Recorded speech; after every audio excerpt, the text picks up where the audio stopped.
Good evening. Welcome to the Town of Los Gatos Joint Town Council and Parking Authority meeting of December 2nd, 2013.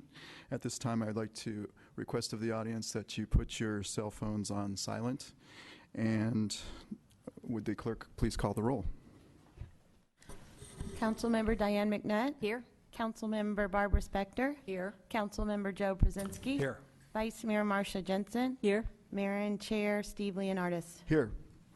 At this time, I would like to request that Kara Davison come forward. She's going to lead us in the pledge this evening.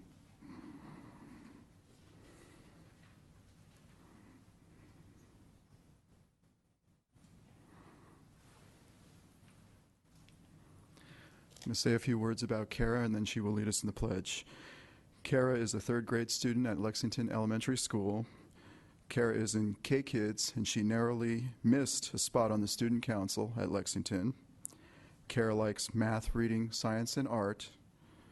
Kara loves to run. Kara did 24 laps last year in the Jogathon, which helped raise money for her school. Kara cares about people, animals, and the environment, and tries to do the right thing and encourage others to do the right thing too. Kara likes to swim and do gymnastics, and she is getting into soccer.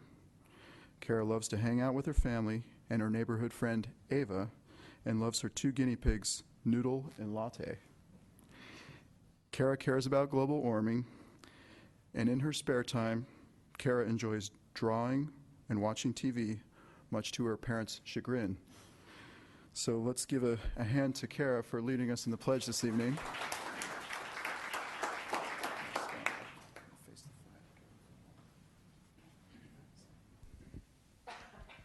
I pledge allegiance to the flag of the United States of America and to the republic for which it stands, one nation, under God, indivisible, with liberty and justice for all. Did a great job. Go and shake hands with the council.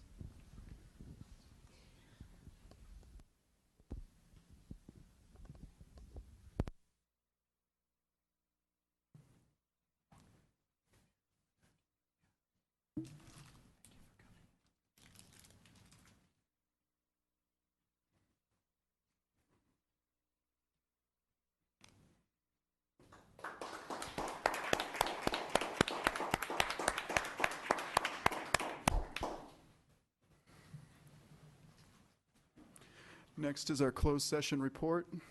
Town Attorney. That was a tough act to follow. On the closed session report, the council met tonight in closed session on 2 items. They took no action, and there's nothing to report out. However, on agenda item 2, which is the agreement with the new town attorney, that satisfies the reporting requirements of the Brown Act for the prior council closed sessions related to the agreement and the appointment. Thank you.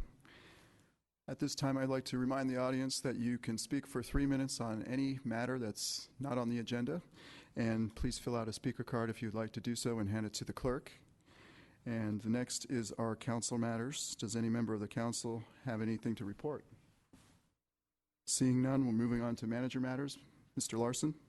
Yes. Mr. Mayor, members of the council, it's my honor to introduce you to someone you already know, which is Ms. Shelley Neese, who will be serving as interim clerk administrator, pending council review at the mid-year budget review of a reorganization in the offices. So Shelley Neese is stepping up as interim clerk administrator, ably supported and trained by former clerk administrator Jackie Rose. That concludes staff report. We do have a Did You Know as we enter the holiday season, which is being presented by Ms. Ronnie Nassi, Director of the Los Gatos Chamber of Commerce. Good evening, members of the council, town staff, and fellow Los Gatos. I apologize. I lost my voice, or it's my Thanksgiving leftover. I'm not quite sure. Did you know that Los Gatos is the place to be for the holiday season? Your Chamber of Commerce is happy to once again offer holiday carriage rides, an over 30-year tradition in downtown Los Gatos. Ride in an elegant horse-drawn carriage with a driver and horses wearing holiday bells, whose tinkling as carriages ride through town brings a festive spirit that's unmatched in the Bay Area. Your 15 to 20-minute ride begins in Town Plaza Park and continues to the Almond Grove District, passing by some of the town's most beautiful historic homes and along festively decorated North Santa Cruz Avenue. More than 2,000 people annually enjoy this special treat, so make your reservation on the Chamber's website. Rides started last weekend and will be available December 6th and 7th, 13th and 14th, 19th through 22, from the 19th to the 23rd.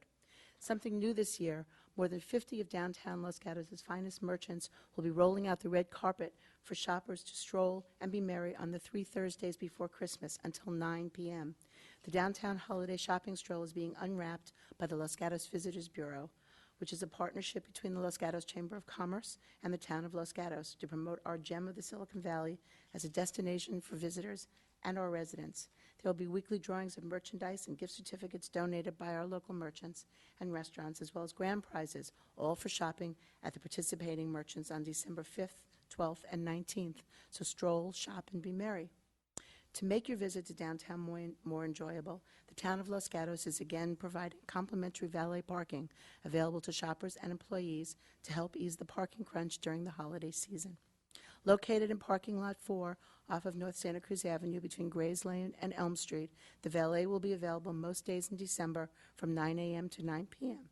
There are some days that start earlier and some that end later, so check the town's website for the complete schedule. Last but certainly not least are the annual tree lighting and Los Gatos Children's Christmas Holiday Parade. Join the Los Gatos Community Foundation and the town of Los Gatos as they light the beautiful tree in Plaza Park on Friday, December 6th. The festivities begin at 5, the lights on the tree go on at 6, and Santa arrives promptly in his antique fire truck/sleigh at 6:01. On Saturday, December 7th, Los Gatos is abuzz with the 57th Annual Los Gatos Children's Christmas Holiday Parade, sponsored by the Los Gatos Lions Club, Los Gatos Saratoga Recreation, in cooperation with the town of Los Gatos and Los Gatos High. This year's Grand Marshal, County Supervisor, and former Mayor of Los Gatos, Mike Wasserman, will kick off the parade at 11 a.m. sharp. So be sure when you make your holiday plans to include Los Gatos as your destination. You'll be glad you did. Happy holidays from the Los Gatos Chamber of Commerce and the town of Los Gatos. Thank you. Thank you, Ms. Nassi. Next is our consent calendar. These are items to be acted on in a single motion. Does any member of council wish to pull an item from the consent calendar? Mr. Brzezinski? Mr. Mayor, I would not want to pull an item, but I want a clarification from our Human Resources Director, if I can. It's item 3, the labor agreement with AFSCME. My concern in item 3 is the language related to the new Medicare alignment. This would be on page 3 of the staff report, item 2. As I read this, it clarifies what I think our current status is, but does not clarify what the new agreement is. Would you clarify that for us, please? Certainly. Thank you for the opportunity to clarify. This tentative agreement with our AFSCME group does confirm that the Medicare eligible employees upon eligibility would have contributions at the level of the rates that are published by CalPERS, and it would be following the Medicare supplemented rates for Kaiser North. All right. So, in effect, what it has, this is a change for us then. From It is a previous. change. It currently follows the charts that are the same as active, and does not take into consideration that there's the Medicare supplemented rate. So this change is to align to the Medicare supplemented rate as published by CalPERS on an annual basis. All right. If I might, there's an attachment under the AFSCME negotiations, the attachment to the package proposal dated November 12th, 2013. I think item 9 tries to make that statement. I'd like it for the record that this be inclusive, therefore, in the agreement itself, so that there is no confusion. Yes, thank you. Thank you. Thank you, Mr. Brzezinski and Rumi. Portillo. Now we have how can I say, does any member of the audience wish to pull an item for the consent calendar? I submitted a card for number 2. So item number 2 will be pulled. Can we have a motion from the council on the rest of the consent calendar? Mayor or Councilmember Spector. We have to remember. Getting used to. All right, I move to approve consent calendar items 1, 3 as it was just discussed, and 4. Second. We have a motion and a second. All in favor? Aye. Aye. Passes unanimously. Mr. Finley, will you please come forward?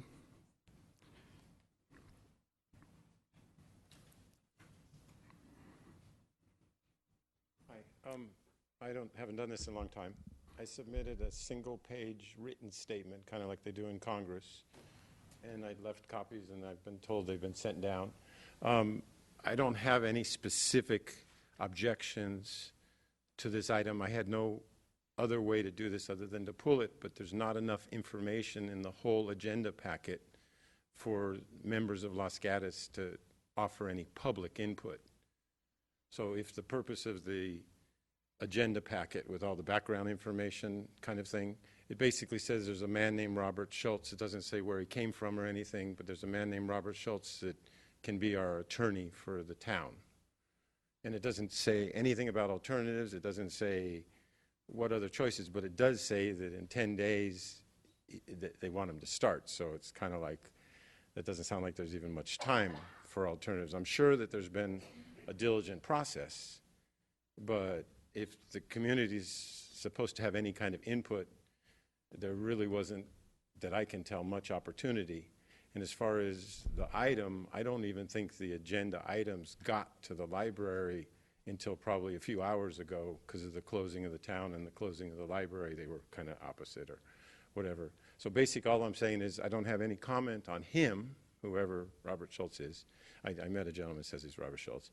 But I have a comment that the thing that's in the agenda that is, I assume, the thing that the council relies on, the info packet, we'll call it, it really doesn't give the rest of the council, from the way I read it, enough information about alternatives. It's like usually you see something, A has an alternative, B, and if we don't do this, this is the bad thing that happens. It's just kind of like says, here's this thing, this is the price, just do it. So it might be a routine thing, but my reading is that the contract is forever, not forever ever, but it doesn't have an end date. It's like he'll start and continue till we tell him to stop. So it's not a small decision. I know that he's not going to be here for 100 years, but it's not saying when, how long the commitment is other than ongoing. So I have 30 seconds left if anybody has any questions, but no, it told me I have 30 seconds left. So if anybody has any questions, otherwise my single-page written statement is the only thing I have to say now. I did put some other items in there that supported the part of the problem. Some of it was the getting copies of contracts, and I'm sorry the paper's handwritten. There wasn't any way to type it and print it kind of thing. So my time's out, so I guess that's all. Thank you, Mr. Finley. Okay. Does anybody on council have questions for Mr. Finley? Okay. I would look to council for a motion on agenda item 2. Councilmember McNutt. Thank you, Mayor. I was going to suggest that we ask staff to clarify 2 points that he brought up. One was when the agenda items and the packet was available at the library. And then also perhaps the manager could do a real quick synopsis on the 2 town employees that the council hires and what that process is, that this isn't a contract for services, but it's an employment contract. With permission of the mayor, in response to Councilwoman McNutt, as for the first question, the clerk's office has just informed me across the dais that the packet was provided to the library on Wednesday. The library did have its traditional closure on Thursday, Friday for the Thanksgiving holiday, but it was available there today. In terms of the second question brought up by the councilwoman, per town code, the council has 2 appointees that they hire as employees of the town. Those are the town attorney and the town manager. And in this case, upon the notice of the pending retirement of the incumbent town attorney, the council launched a search process and solicited applications for a town attorney that was supported by an outside professional search firm and recruitment firm, surveyed number of applicants, and has made an offer that has been accepted to the candidate the council felt was the strongest candidate to serve the council and the town for the years ahead. And that candidate has accepted the offer and agreed to the terms of employment that are before you tonight for ratification by the council. The entire search process was conducted in accordance with state law, specifically the Brown Act, regarding public and closed session actions. Your action tonight concludes that search and selection process. Thank you.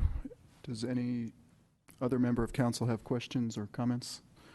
So I'd officially like to close this public hearing and ask for a motion on agenda item or consent item 2. Councilmember McNutt.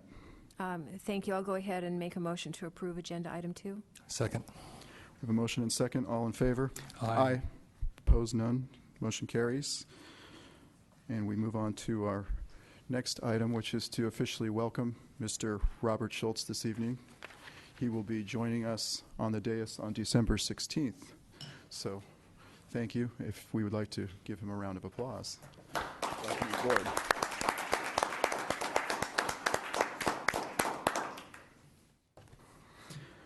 Moving on to our public hearings, further public hearings.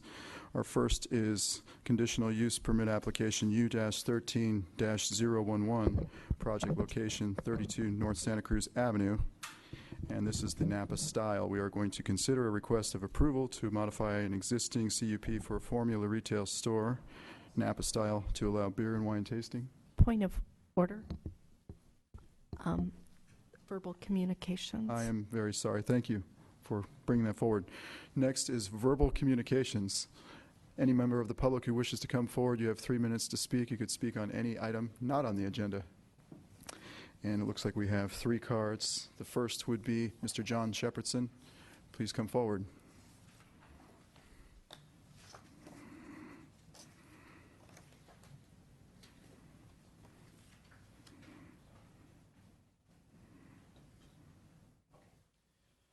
John Shepherdson, 120 Oak Rim, number 20. Why the lawsuits? Los Gatos' general plan, the GP, it's the town's constitution for land use. There's a 35-foot maximum height limit for the Albright site.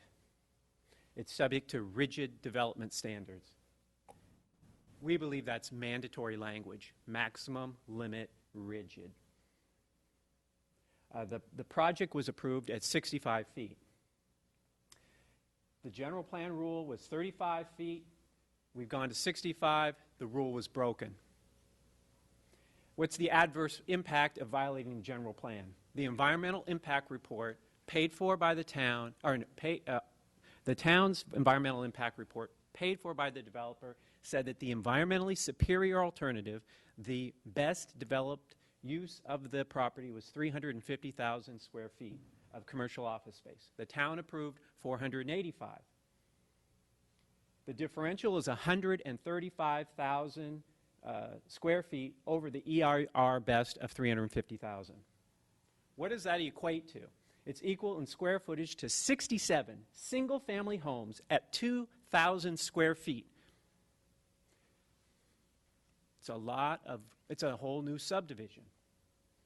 Why allow another large subdivision size amount of square feet above the EIR best land use? Why don't we do what is best for the town? There's a better way, an elegant solution, win-win-win. The $350,000 is best for the environment.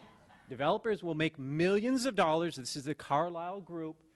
It keeps Netflix. They only need 242,500 square feet, and it allows them 107,500 square feet of space to grow into. It protects the privacy and views of Charter Oaks residents, the same views and privacy that ballot leader Leslie Logan is fighting for her own home. Moreover, Ms. Logan's neighbor only seeks a two-story enhancement in the neighborhood, which already has heights of 2 stories. And there's no violation of the mandatory general plan standards, as I understand it. This is the home that she objects to, the improvement. Leslie Logan and those that she's gathered up in support, please join us in our fight to protect the views and privacies of all Los Gatos residents. Support the elegant solution of 350,000 square feet of commercial office space. Thank you. Thank you, Mr. Shepherdson. Next is Cecil Annison.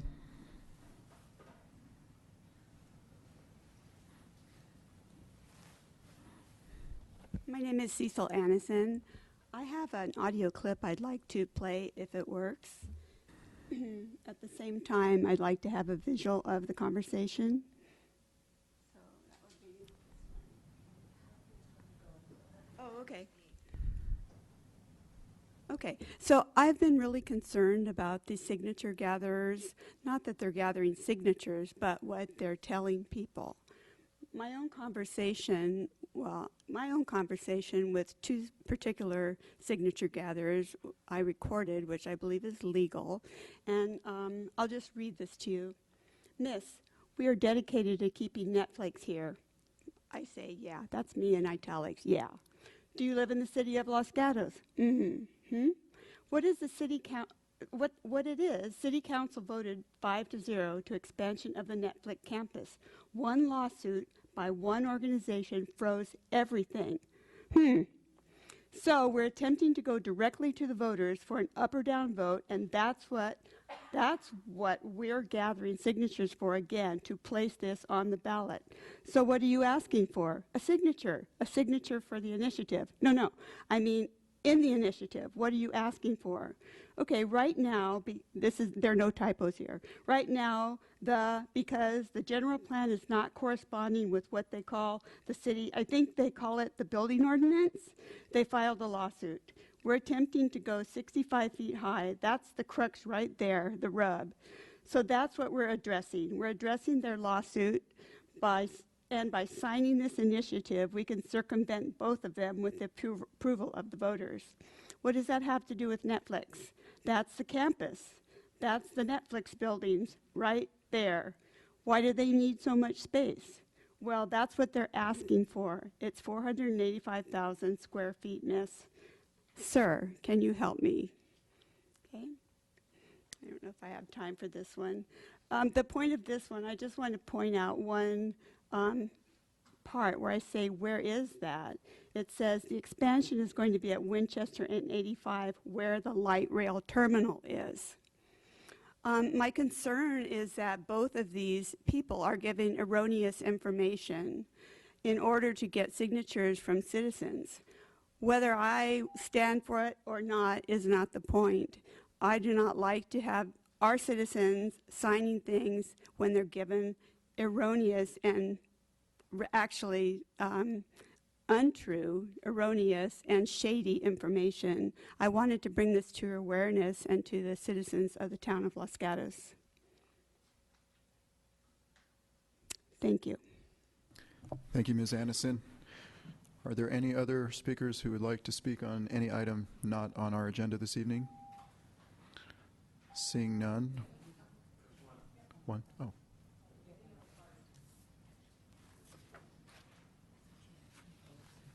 I don't have. This was from a previous speaker. Okay, thank you.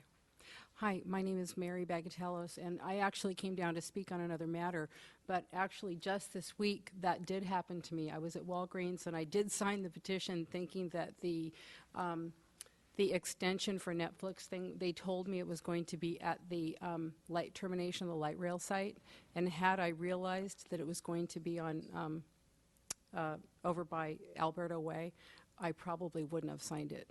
So I think it was misrepresenting, the people having the petition were misrepresenting where the location was. So. Thank you. Could I ask just to make a comment? Would you? May I make a comment? I'm not asking a question. Oh, okay. No. Mr. Brzezinski. Alberta Way is off of Highway 9. No. No. I just wanted to clarify, it's at Highway 85 in Winchester. That's where it is. It is Highway 85 in Winchester. Yeah. Okay, well then that was correct. According to that I was seeing, I thought there was an Oak Rim Way or Alberta Way. No. Okay, sorry about that. Thank you. Are there any more speakers wishing to come forward?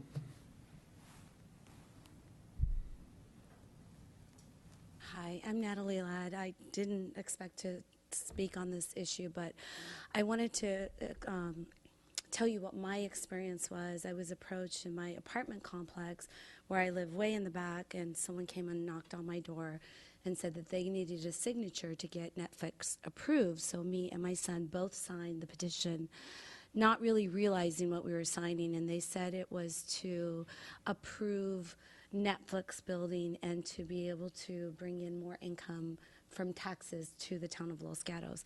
And then later I went and researched it, and I realized, wait, it's already been approved. And then the following day, when I was at Farmers Market, they approached me again. Another gentleman approached me, and I said to him, why are you guys doing this? This is already approved. It's been passed more than once. And he admitted to me that he was a Netflix employee, as well as the other person that came to my door. And they said that they were trying to get more signatures so they wouldn't lose their jobs.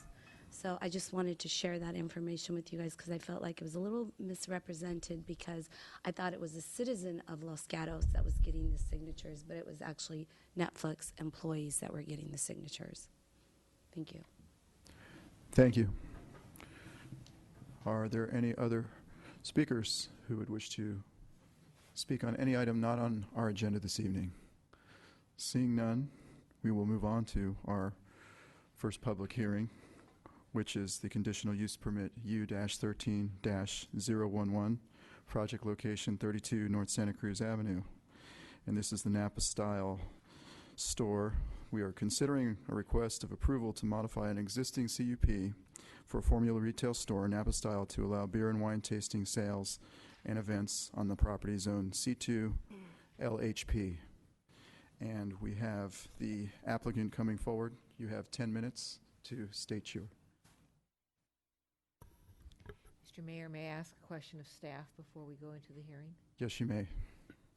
Just for clarification, the amount of square footage, if the area is sublet, correct me if I'm wrong, is 200 square feet.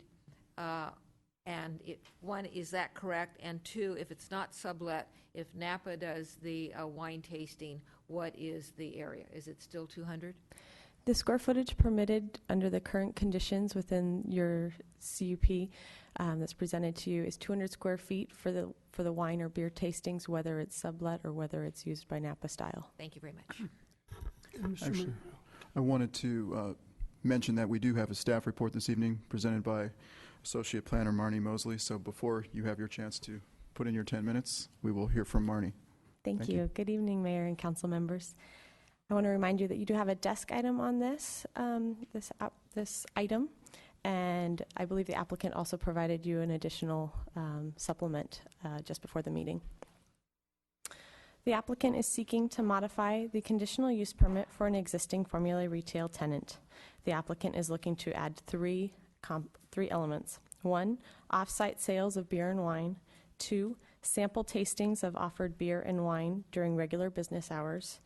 And 3, to provide a limited number of charity events for nonprofit organizations from 6 p.m. to 9 p.m. The beer and/or wine tasting would be provided for a fee within a designated 200 square foot area only.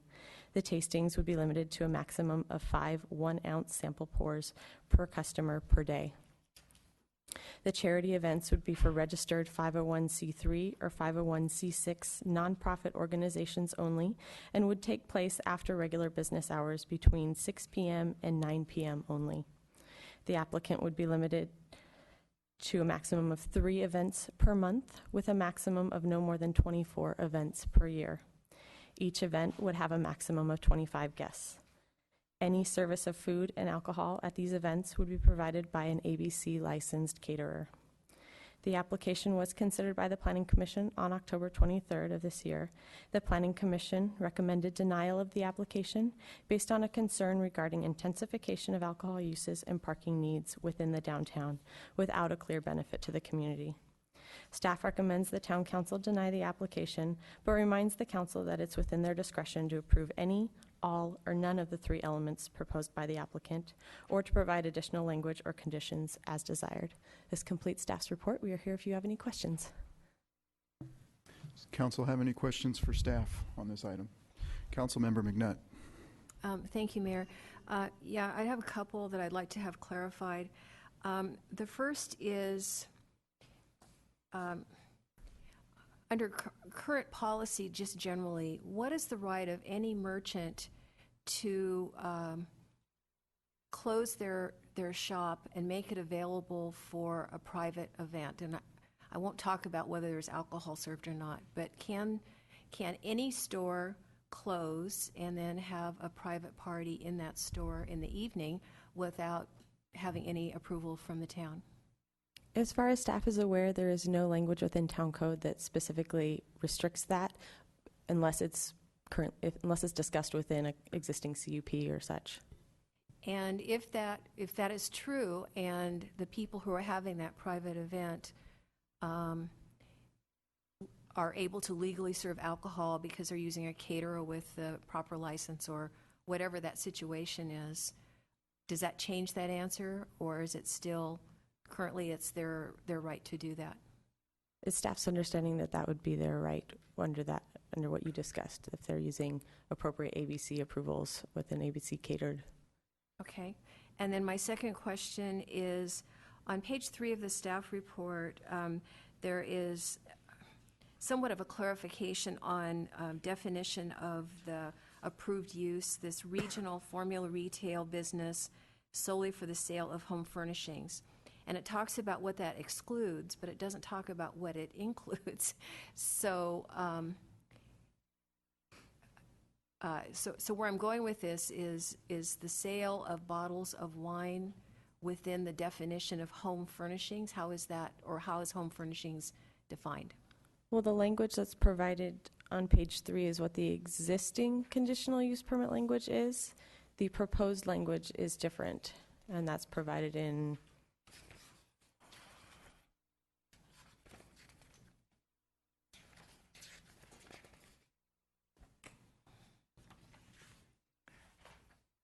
Attachment 5, Exhibit A. Can you just read what that sentence is, since Sure. I don't have things tabbed here? And we don't have electronic packets yet.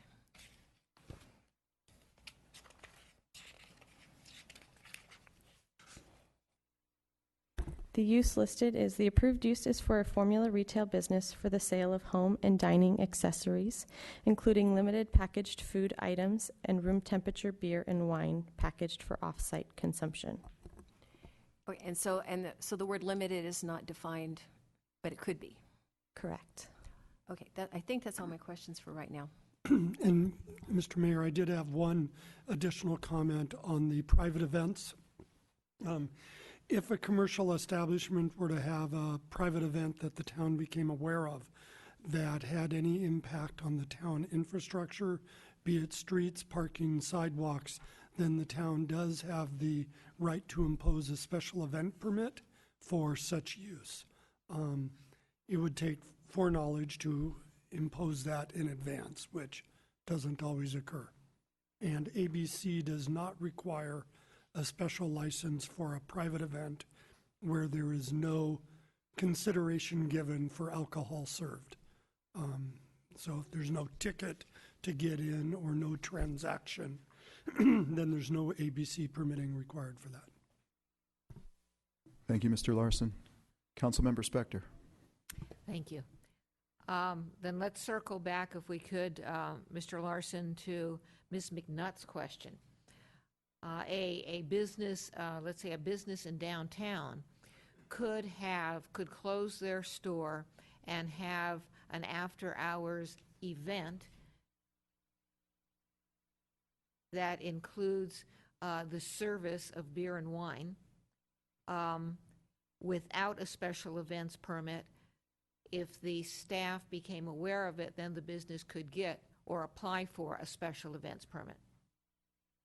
Is that correct? Largely correct. Obviously, if there are conditions in the CUP that constrain operating hours or constrain attendance or alcohol sales, there could be limits in a CUP that preclude it. But if you take a retailer that is having I'll just take a hypothetical holiday party for their employees on a Saturday evening, if there's no preclusion in the conditional use permit or the zoning for their zoning, the ABC, if it's a private event for no consideration given, would not give us advance notice because there's no ABC permit required. So typically, for an off-premises or on-premises alcohol license, the ABC provides the local jurisdiction notice of that, and that's how we can impose and inform our regulatory construct. If it's a private event where alcohol is being served without any consideration, then there is no ABC license required, and we would not receive that for notice from the ABC. Thank you. Vice Mayor. Mr. Larson, just to belabor this a little bit more, so as I listen to your responses and the questions, am I correct in thinking that the reason we are looking at a CUP amendment to allow the after-hours events is because this is a location that's governed by a CUP, and the CUP does not currently allow that? Is that correct?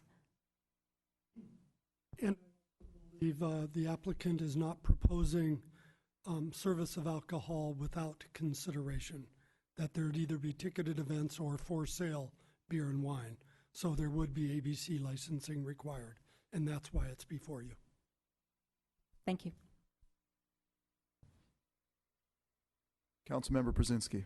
Just want to make something clear. I think in the staff report, page 3, the last bullet, when it talks about special event, makes it abundantly obvious that except for all of those issues that are highlighted under special event, this is not a special event permit that's being required.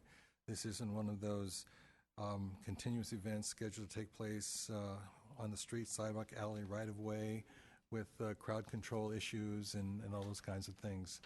And given that fact, I think it's really clear that the application for a special events permit is not actually appropriate in this particular case. Correct. The discussion was brought up at the Planning Commission, so staff provided some additional background on that. I brought up the special event permit, not in relation to this application, but in relation to the private events being held at a commercial establishment. Councilmember McNutt. I'm sorry, just one more time. So do we have in our packets, and I'll hunt for it, the current CUP? Yes, let me find that for you. Because I wanted to verify that in the current CUP, there is something that says you cannot have a private event there in the evenings? There is not. CUPs work under the assumption that if it's not listed, it's not permitted. So if it doesn't say that it's permitted, the town looks at it as not being a permitted allowance. Okay, then I don't need to actually see it. Thank you. Okay. Any other comments, questions from council? Seeing none, I would like to take this opportunity to remind the public, if you would like to speak on this matter, you can fill out a speaker card and you have up to 3 minutes to state your case for this. I'd like to call the applicant forward and you have 10 minutes to speak. Thank you, Mayor. Thank you, members of the council, staff, for all your time and interest in this issue. Just to back up a little bit, there's two things that I think are very important to understand and I was looking at the art here, is that if you take that picture of the rock back there, there's 3 rocks and there's a whole picture. And we think that under the rules that we looked at months and months and months ago, I think it was almost a year ago, when we figured all this out was, look, we could ask for the world and it would still be within the scope of the picture. But since that time, we've really narrowed it down to a very small footprint of what we're trying to do here, and it's just the small rock that we want to go into the rest of the picture of the store. We're not looking to turn this into a liquor store or a Bevmo or a Total Wines and More. All we're doing is saying we want a few bottles around to sell, we want a few bottles around to taste, all as part of our Napa-style image. And that's the point of what we're trying to do here. We're not trying to turn this into a liquor store. And so I want to talk first about the supplement that I handed out earlier in the meeting, and there's 2 real important parts to that. One is that the staff council had come up with a recommendation regarding allowing the potential subleasees of that 200 square foot area for existing, and I just clarified it to say as long as they had a duplicate O2 privilege under the ABC laws, which means that you can have a remote tasting room as a winery. Obviously, you can't put a whole winery in the 200 square feet, but the word existing left some room for wavering in terms of whether it had to be existing on the date of the CUP or whether it could be existing at the time the sublease took place or what have you. So I just put in language attaching the duplicate O2, duplicate winery privilege that's allowed under the B&P code, and we can have that as part of the CUP, and that accomplishes exactly what I think staff was recommending.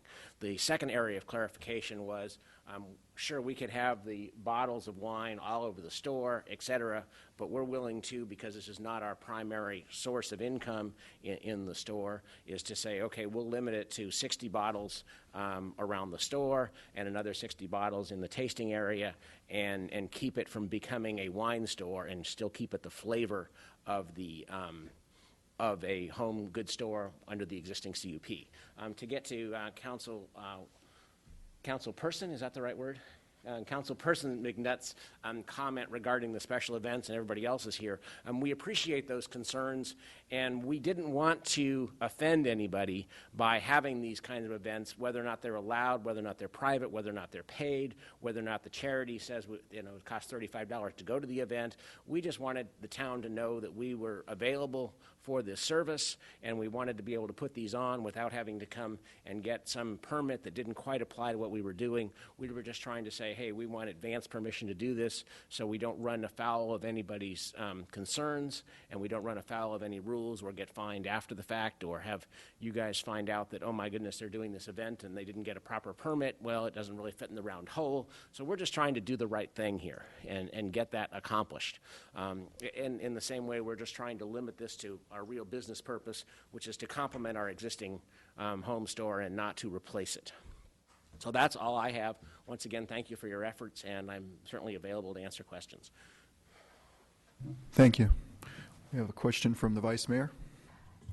Thank you, sir. I just have a question about how your stores work. I know that your store in Yountville has sample foods like the salt or the dips or the whatever with bread. Do you do that now, or you exclusively want to taste wine but not your other products? I actually don't know why the store in Los Gatos doesn't do that. I haven't had that discussion with them. Certainly the Yountville store does taste some salts and some other things. I don't know if there were local health permits that they were worried about or something else, or something that wasn't in the CUP. They haven't asked me to look into that, and that doesn't seem to be an issue. Certainly if the council would like me to look into it, we can see why we're not doing it. I'm actually not suggesting that you do it. I'm trying to draw a distinction between how I've seen your store practice, and you would have other products that you might taste, and why is it important to taste a particular product, wine and beer, as opposed to another product that you're equally or better known for? a few packaged goods. I suppose that it's just, once again, something to bring additional people into the store and provide another area of marketing that currently this store is not doing that other stores have. So it's just bringing in a product line, and certainly the wine sampling or beer sampling is a more normal activity than pretzel sampling or salt sampling, generally throughout the communities of the Central Coast and North Coast of California. Councilmember Spector. Thank you, Mr. Mayor. I'm sorry, your name was? K. Christopher Branch, or KC.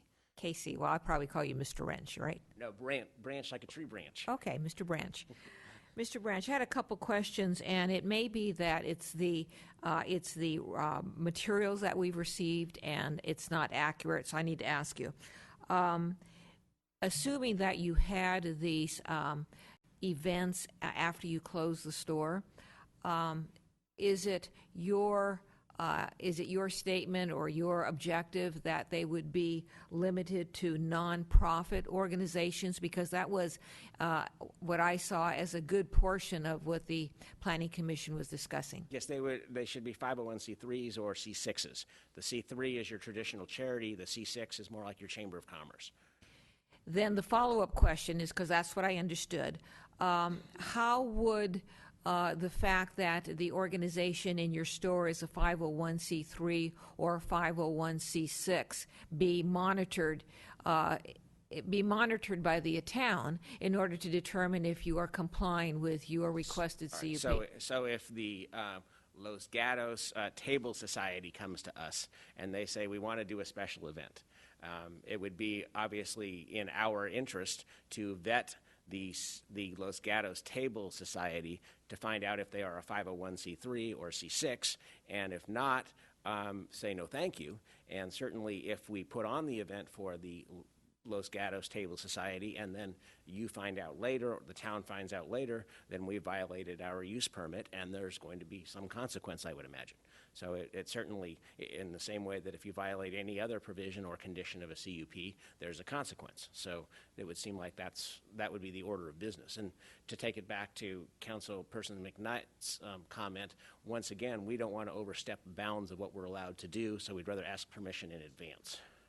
All right, thank you. And then the other question, again, and this was in your materials or at the Planning Commission, you talked about providing beers and wines not generally available in Los Gatos. Is that your objective?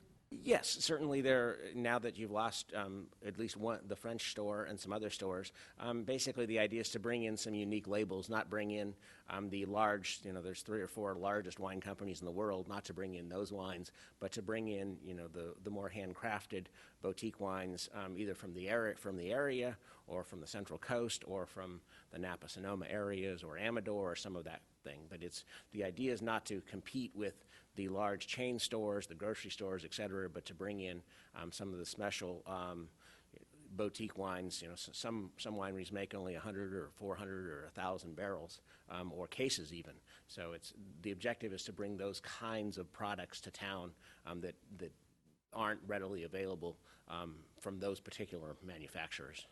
And what this product mix is, or what the label is, would be dependent upon the choices made by your store. Correct. And unless, of course, it was rented out, it was leased out to one winery, as staff suggested, where it would be leased out to one winery under that B&P, who has a license as a duplicate winery to do tasting there, and then it would only be one winery, whether it be from in town or out of town.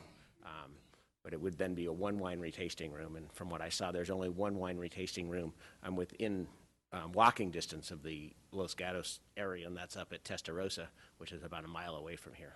All right, thank you. Councilmember McNutt. Thank you, Mayor. I have several questions to ask you, and I'm somewhat mystified by some of the business strategies that you're putting forward here, so that's where I'm going. So that's kind of early warning system here. So first of all, you're asking for 3 different things. One is to sell bottles of wine in the store. One is to wine tastings in the store, and then this after-hours private party thing.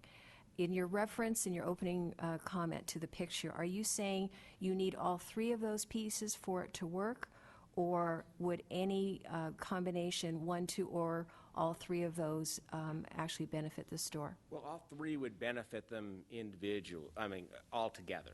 To then take one or two or three items out is still certainly gets us closer to where we are today, but it also may not be appropriate to make all the efforts that need to be made if you don't get those privileges. In other words, to just sell beer and wine without the opportunity to open people up to those flavors, those tastes, may not actually promote the wine enough. So then you're just limited to a label. And to go back to Councilperson Jensen's comment, once again, there's lots of those kinds of products available. But if we're talking about wineries that make 400 cases or 100 cases or 1,000 cases, those are wines that aren't going to be tasted by those people ever unless they're actually given the opportunity to take that taste and then decide that they want to spend a set of dollars on that particular bottle of wine. But if they're just looking at the label, they're not going to appreciate it and may not buy it. And that kind of strategy is consistent with the entire wine industry, where there is a lot of educational sampling and learning about wine, and that's the way that it's sold throughout the world, actually, is that try this, you'll like it. And that's in the methodology for selling wine that's tried and true for a good 50, 60 years in this country. So I appreciate the persuasive argument, but bottom line, if you are only granted one or two and not all three, are you saying that you would turn that down? Do you want us to do is it three or nothing? Is that? Well, that's not my decision. That's the decision. I don't own Apostyle. I'm their lawyer, so that would be a business decision they would have to make, but that would certainly be something they would have to consider, is whether it's worth all the effort to go through it if there's only one, two, or three, because we want to benefit the community. We want to be able to sell the wine in the way that we're used to selling the wine, which is to sample it first, and we want to be able to sell the product. So if you have wine tasting but can't buy the product, that's kind of silly.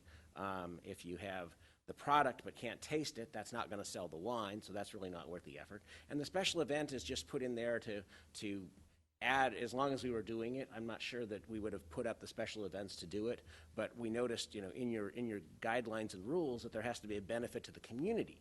And so we came up with this a way of actually providing a benefit to the community to allow basically have the CUP allow for alcohol service there. I'm not really sure that, despite the comments of council and staff, that we could do what we want to do without amending the permit. So rather than taking that chance, we wanted to include that. And once again, that sort of puts out the flavor of the marketing to say, we are a place where you have an opportunity to come back tomorrow and buy the wine. You have a chance to come back tomorrow and sample the wine. So yes, it is part of a marketing effort, but it's also a way of creating that community benefit. And as I said in the... Okay, that's good. Thank you. Okay. My next question is on your hours. You're currently allowed to operate from 9 a.m. to 9 p.m. Why would you voluntarily give up hours of operation? Once again, we're trying to make a smaller footprint so that we're not hitting the edges of that picture frame. We're trying to narrow it so that we don't want to do that. We only want. But you understand that doesn't mean you're obligated to be open those hours. In fact, you're not now. So once again, we're trying to narrow what we're allowed to do so that the town understands that we're not trying to take advantage of the town. We're not trying to turn it into a BevMo or something else. We're willing to make these concessions to be the size of that small rock and not the size of the whole picture. And then on these events for nonprofits, so I'm involved in many nonprofits. So you're thinking that they would do it as appreciation event for big donors or as a fundraising event, or you don't know? All of the above. All of the above. And the point where it's been successful before is where, in order to do that in many venues, there's a significant charge for that. If you do it in a restaurant or a bar or other things, there's all kinds of questions about how much it's going to cost to rent the facility, or you can go to some facilities that allow it, but it's not a really fun, environmentally beautiful place. So this basically allows those kinds of organizations to have a gathering in something that's aesthetically pretty, that they don't have to worry about getting permission in advance for a special event or whatever the town calls it. It's basically, here we are, we're open, we're available to you, And as long as you bring in your licensed caterer, or we'll hire one for you, depending upon the... And how did you come up with 25? Because I see your legal occupancy is actually 90 in the store. So how did you limit it to 25? Once again, we were narrow. We took arbitrary numbers, tried to narrow it significantly so that once again we weren't at the edges of the picture. We tried to keep it to the small rock in the same way that we're offering to limit the bottles and things like that on display, so that we're sure that we're well within those well below the edges of the frame. It's all right now. Thank you. Thank you. Councilmember Brzezinski. Thank you, Mr. Mayor. The only other store that Napa Style serves wine in is the Yountville store? Correct. Yeah. In fact, that's the only other store left now. Other than Los Gatos? Right. Okay.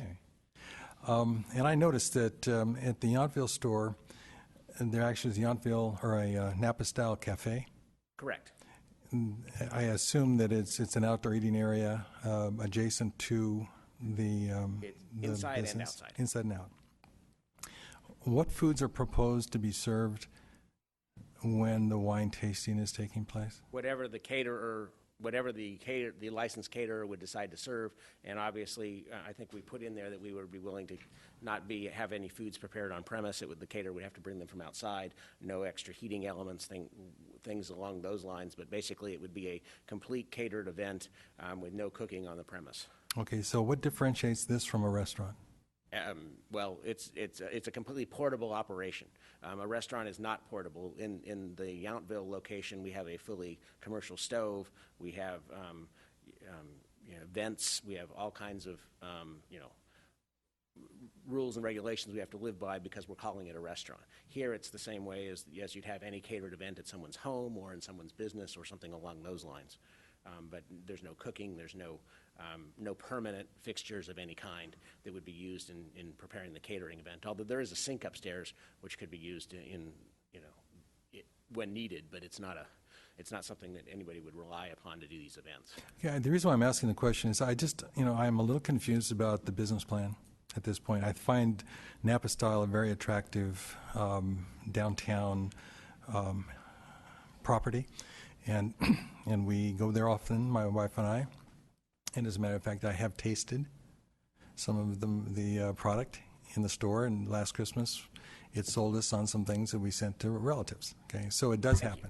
Okay, now from the perspective of what your new plan is, my concern is how we move this downstream, where now what is a successful, my assumption is a successful retail property begins to look more and more like a wine bar, and that seems to change the nature of what we've got there, even though perhaps the language of the CUP currently doesn't absolutely disallow, but it doesn't really talk to the issue of this. Not to interrupt you, it doesn't disallow it, but once again, it's a granted privilege, and the CUP certainly doesn't allow for it. So that's why we're trying to change that. But we don't want to turn this into a wine bar. We don't want to turn this into a BevMo. We don't want to do that, and that's why we've offered up these self-imposed limitations to keep us from doing it, and to keep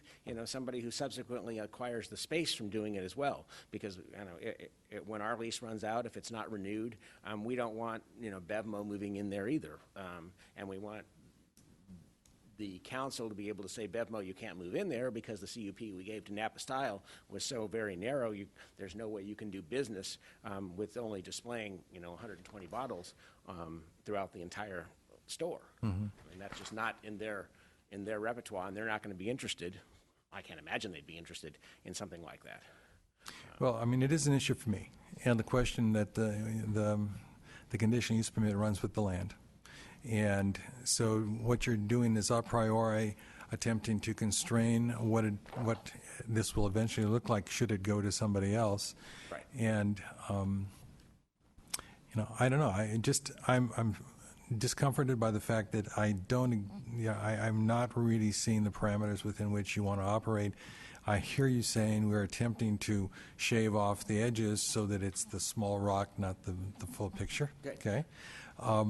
but that doesn't necessarily in and of itself contain this process or contain this attempt by a future tenant to move in, and within even the same framework, suddenly we have a wine bar on North Santa Cruz at your location. Well, I think that I don't see how you could build. I don't see how, based upon the way the CUP is shaping up, if the council adopted it, that anyone could turn it into a wine bar. All you can do is wine sampling for a fee. Once again, we can say that you can only have 6. I think it says 6 1-ounce tastes a day. I think that was the 5 1-ounce tastes a day. So it would be almost impossible for anybody, unless they weren't interested in making money, to make a wine bar out of some place where you can only have 5 1-ounce tastes per day.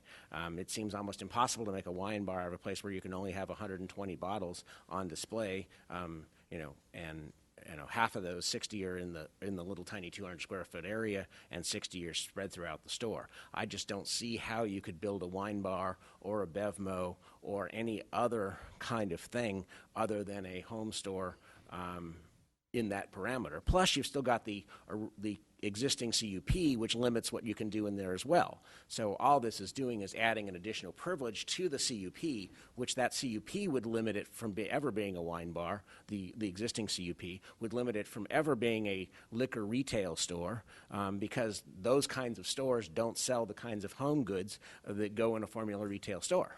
And that's the primary thing. All we're doing is tweaking that CUP, not replacing it. Okay, thank you. Or all we're offering to do, or asking you to do. Any other questions from council? Seeing none, I'd like to invite any member of the public who would like to speak on this matter to come forward at this time. If you want to fill out a card. Do we have any cards? No. Mr. Branch, you have 5 more minutes to discuss, add anything you may have left out, or rebut anything you've heard. We've tried to carve it out as narrow as we can. And if we carve out much more, it's basically worthless. And it goes back to when I first looked at your alcohol rules and said, we can make this business plan fit within these rules. Now, the Planning Commission spent a lot amount of time on all the alcohol that's available in this community, and basically we don't need more. And if that's the case, then just put in your rules, we don't want any more alcohol applications. Don't waste our time. And in fact, even though we've lost 2 in the last couple months, we don't want any more. And I wouldn't have wasted anybody's time. But it doesn't say that. All it says is if you'd like an alcohol privilege, you have to fit within these parameters, and that's okay. And we fit not only within the parameters, we're in the small rock, and yet if that's not good enough, then I wish you'd rewrite your rules and just simply say what the rules are, because we followed the rules. We've made it narrower than the rules. We've offered accommodation upon accommodation, and if it's still not good enough, then the rules aren't conforming with the actual policy. So thank you very much. Thanks for everybody's attention. Thank you, Mr. Branch. At this time, I'd like to close the public hearing and look to council for questions, discussion, or a motion. Vice Mayor. It's a question for, I think, Ms. Mosley. Council recently approved what I'm going to call a high-end wine shop with tastings, and it's my recollection that the times that the tasting could occur within the opening hours were limited. Am I correct in that? Correct. Their establishment was a little different in that they offered larger samples of a limited number of their supply, and it was more of a educational atmosphere. This would be in that somebody would come in and have the ability to sample only what they have available for the much more limited pours, more similar to what the French cellar used to do. Follow-up? So then my question is, the proposed conditions that we have before us are the store is open from A to B hours, and they can no more than 1 ounce I forget, 5 1-ounce pours per customer per day. So if I go in there, I can get 5, or if somebody else goes in there, they can get 5 for all day long. Is that the same as, for example, the French cellar? They could do that for as long as the store was open? Yes. Okay. Thank you. Councilmember McNutt. Thank you, Mayor. I'm just going to throw out some comments and thoughts that I have, and then see where council wants to go on this. And start with just a small item to the applicant, but big item to me. I am not inclined to want to change the current operating hours, which are 9 a.m. to 9 p.m., because I would like to encourage more retailers to be open in the evening hours in downtown, not to close off at 6. I mean, we just had, did you know, tonight talking about the special effort to have the holiday stroll, the shopper's stroll, and this store would not be able to participate in that if they went to the new hours of closing at 6. So that's just one thought that's important to me, separate from their application. I would not be opposed to selling bottles of wine in the store because of the name, and I think it's a small addition to their overall merchandise, and it's not like the wine cellar, and it's not like whatever the name of the shop is that's opening over on the boulevard, because those are totally devoted to the sale of wine. This is a whole different kind of a concept. I do have a lot of problems with the wine tasting because we have many places, grocery stores, drugstores. I think the car wash is selling wine. They're not doing tastings. They manage to move product without tastings. And if we say you can't effectively sell wine without tastings, then we're going to be getting a series of applications, I think, from Lenardi's and Safeway and CVS and so on to be able to do the same thing. The private events, I like the idea of them using the store because it is a charming environment, making it available to nonprofits for fundraising, but I don't think that it's currently being proposed in a structured way that's effective either for the nonprofit. 25 guests, unless you have real high rollers, that's not going to generate a whole lot of income, especially when their occupancy allows them to go up to 90. And it seems to me that given what's available to other merchants who don't have a CUP, that there could be an addition to the CUP that is more vague and therefore more usable for both the store and for a nonprofit who would be trying to take advantage of it. And I don't know what that language is because that's really not my job here tonight. But so I have a lot of concerns about this, and I don't know where we would want to go with it, but that's what I'm thinking right now. Councilmember Spector. Thank you, Mr. Mayor. I want to follow up with what the applicant was saying. He said, I looked at your alcohol rules and rewrite the rules, or, in other words, tell me what I need to do. And my feeling in listening to the Planning Commission is that they were struggling with a lot of issues. And they were struggling with whether or not they should have a new liquor license of any kind downtown, what they should do, what parameters they should put on wine tasting, what rules, if any, they should have on private parties, what rules, if any, with regard to the retail sale of liquor downtown. What about parking? They talked a lot about parking when you go from a retail store that doesn't have liquor to a retail store that does have liquor and or tastings and or private parties.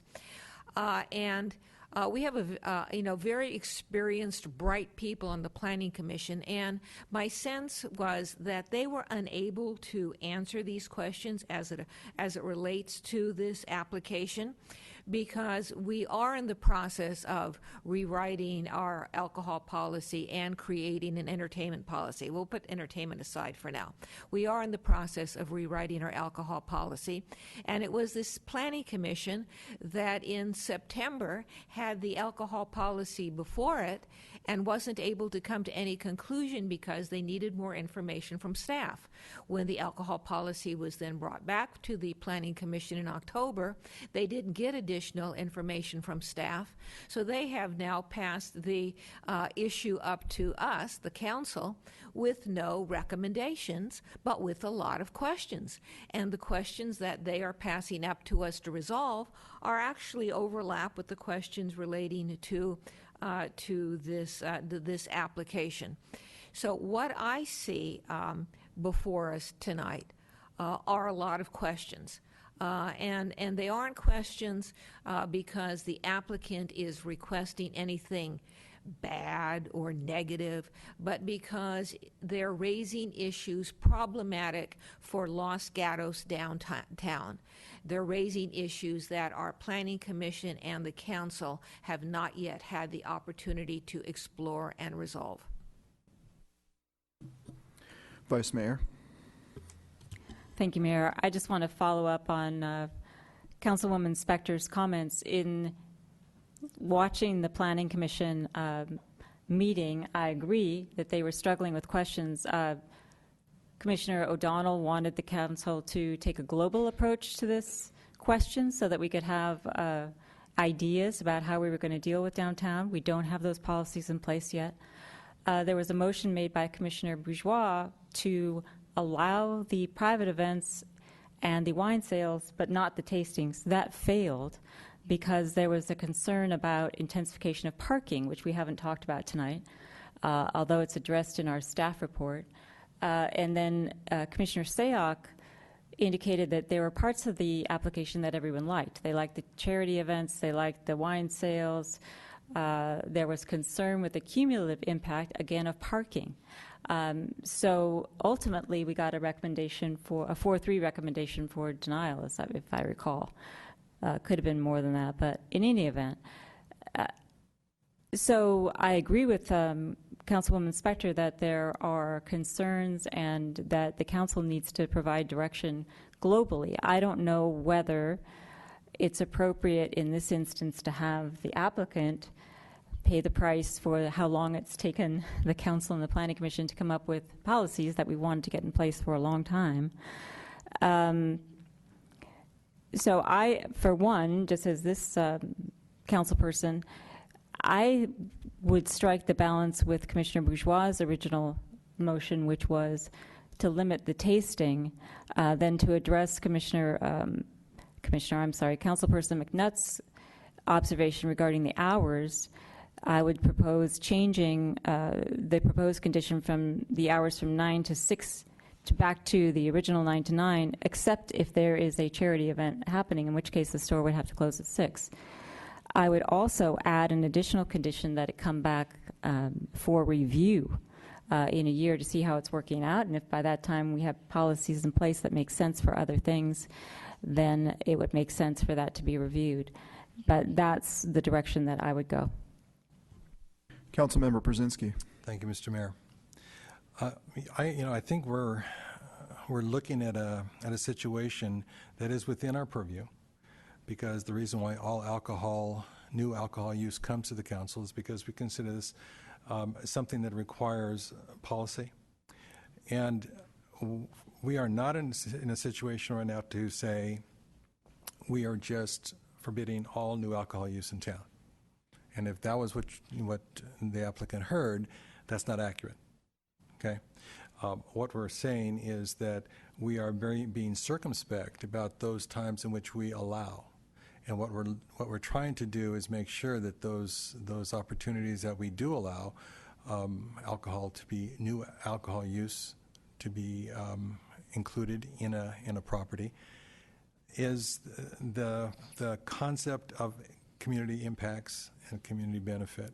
And I heard the applicant saying that there was an attempt to create community benefit by doing the charitable events, by not reaching the full extent of what could be done, as in some ways an encouragement to us to go ahead and approve. And my sense is I am not really comfortable with the full range that is being requested. I think that if we assume that a private business can offer its facilities for a charitable organization to hold an event within their premises, and it's within the time of their normal hours, which would be 9 o'clock at the evening, then I see no problem with that. I, too, have some difficulty assuming to eliminate 3 hours most days of the week, except for those times when you're having a private event.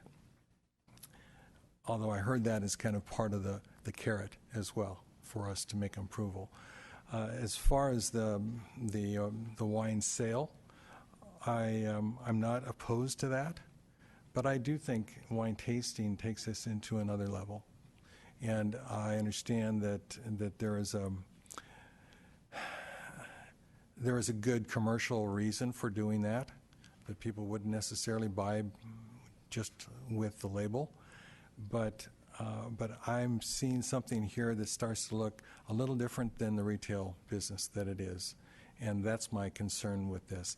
I would be more than happy to support the latter two. I wouldn't even put restrictions on the 501c3 or 501c6 or 8 or whichever one it was. I would say that's your right to hold these private events. It could be for the Chamber of Commerce. I see. It could be for the Chamber of Commerce. It could be for St. Mary's Church. It could be for whomever. But as far as I'm concerned, I think that the issue for me is the wine tasting, and it's wine tasting in this particular location in downtown. And once we come to the discussion of our revised alcohol policy adjoined with entertainment policy, then we may actually vet this in such a way that we go in a different direction. But right now, I'd hate to think that we have predetermined that there will be no more alcohol sale in the downtown until we come to that conclusion. Councilmember Spector. Thank you, Mr. Mayor. As I listen to the other individuals here on the dais, my thoughts, first of all, I heard the Planning Commission a little differently than Ms. Jensen. I heard Mr. Bourgeois' motion being limited to an approval of the charitable events, and that when that failed, Ms. Sayoc, as part of the discussion of the motion that did pass 4-3, was that the component of this application with which she was most comfortable was the retail sale of room temperature beer and wine. I tend to agree with that. If I were inclined to approve any portion of this application, it would be the room temperature sale of beer and wine, realizing that this subject could very well be a component of our new alcohol policy.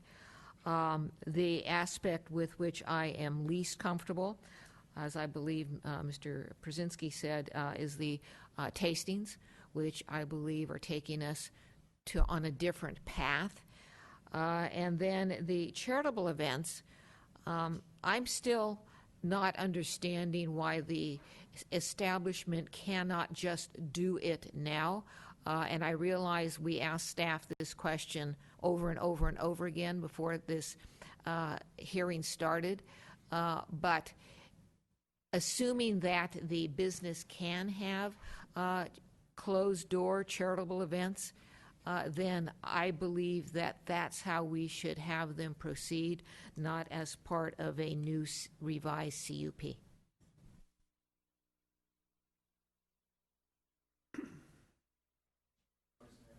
Vice Mayor. I'm going to try a motion just to see what happens.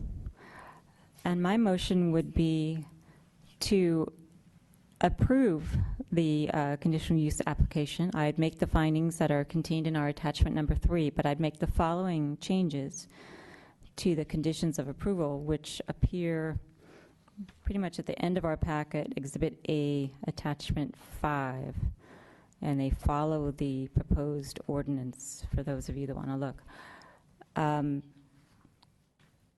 The proposed condition number 4, the hours, I would change that to be the current hours, 9 a.m. to 9 p.m., except when there is a special event, in which case it shall close at 6.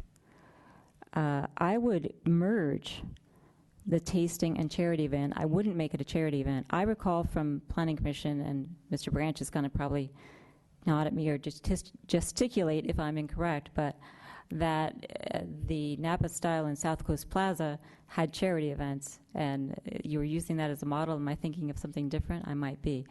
That's correct. Okay. I see a way to limit tastings, which I'm not comfortable with happening from 9 a.m. to 9 p.m., as we did with Artisan Wine Depot. And instead of calling out a charity event, call out an event, which may include a tasting, which would be limited to 24 events annually, which would be after hours, which would be an educational event, which would make sense to have it be limited to 25 guests. Then if it were a charitable event or whatever it was, they could do it differently. But I think I would merge, I would take 6 and 7 and combine them into essentially an after-hours event, which could include a tasting or a charity event and would be limited to 24 events annually and a maximum of 25 guests.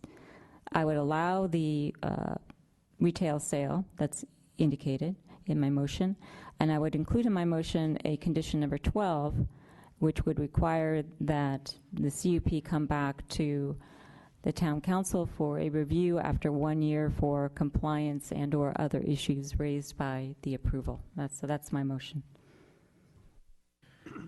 Councilmember Spector. Questions. First of all, I may be looking at the wrong attachment. I have Exhibit A of Attachment 5, which I have conditions of approval, and I don't see a 12. So am I looking at the wrong attachment? I added wrong. I'm sorry. It would be 11. All right. My new one would be an additional condition, which would be for the year review. There's 10 listed now, but I would merge 6 and 7, so I guess it would be 10 ultimately. And would the year review include a consideration or a review of these conditions of approval in light of a new alcohol policy, if we had one? Yes. All right. Which I assume would also encompass the live entertainment condition if there's now an entertainment policy as well. Well, I was going to second your motion till you went there. Well, I can rescind that. All right. Well, with that, I will second your motion. We have a motion and a second. Comments? Councilmember McNutt. Thank you, Mayor. So I need to know the actual language of the merged 6 and 7. And as you scribble that together, I was playing around with some words here. If we called it private tasting events, does that take, I mean, it takes out the charitable thing and gets the tasting in there, but perhaps you have some language, but I need to hear it before we approve anything. Mr. Mayor. Councilmember Spector. And while they're doing that, the challenge with charitable tasting events. No charitable in there, no charitable. Yeah, okay, no private tasting events is, as I understand it, these events may not be all tasting events. That's the intention of the maker of the motion, to allow the option. Okay. Thank you. That helps staff draft the language as we're working on it right now. Councilmember Brzezinski. And this is clarification for the maker of the motion. So if I understand the motion, the hours of the store 9 to 9, except for private events, and that's then a 6 o'clock close for the private event. Tastings take place in the private events. Wine and beer sales can take place without tasting throughout the day. Correct. That's my intent. Thank you.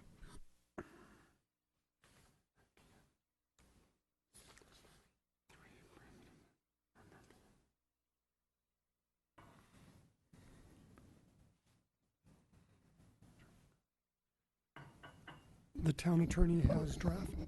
We're going to take a shot at it and hope that you can weigh in.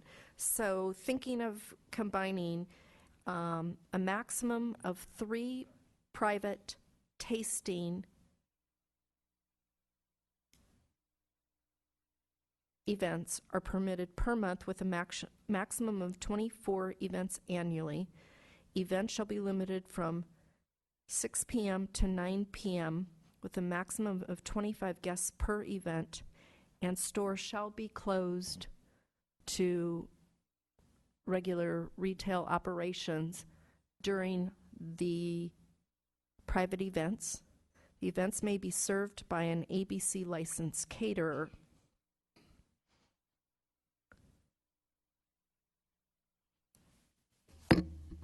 The first thing I heard was the use of the phrase private tasting event. I believe Ms. Prop said, unless I misheard that. It was, So and if you we wanted do to not leave- want it to be private tasting event. We want it to be private event, or I want it to be private event for my motion. Can I provide some? Hold on. Okay. Go ahead. And what else? So that was the first thing. The second thing was, if number 4, the hours of operation is changed to say 9 a.m. to 9 p.m., except when there's a private event, I had assumed that to mean it would be closed at 6 p.m. If you think we need the other language that you recited regarding the hours in the events, okay, I'll defer to you, but it seemed to me a little confusing. I think it might be a little clearer if we keep the hours listed under number 4 to be 9 a.m. to 9 p.m. daily, and then just keep that the special events are limited to the hours of 6 p.m. to 9 p.m. and that it should be closed to the public at that time within that condition. Okay, I just thought that that's fine. I just thought that Ms. Prop's language, I was having a little trouble following it. So we can add that language as Mosley recommended in 4 and take it out of the new condition 6. That would be fine with me. Councilmember McNutt. When they finish wordsmithing, I need to hear it one more time. Is there no way to actually type it up on the screen? No? This is more than just a word or two.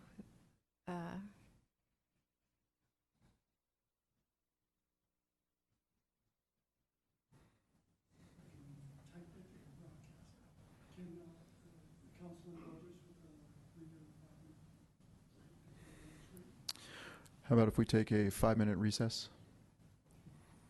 Thank you.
So it might be possible to show my iPad screen on the screen, but it's also short enough it might work if we can try reading it first.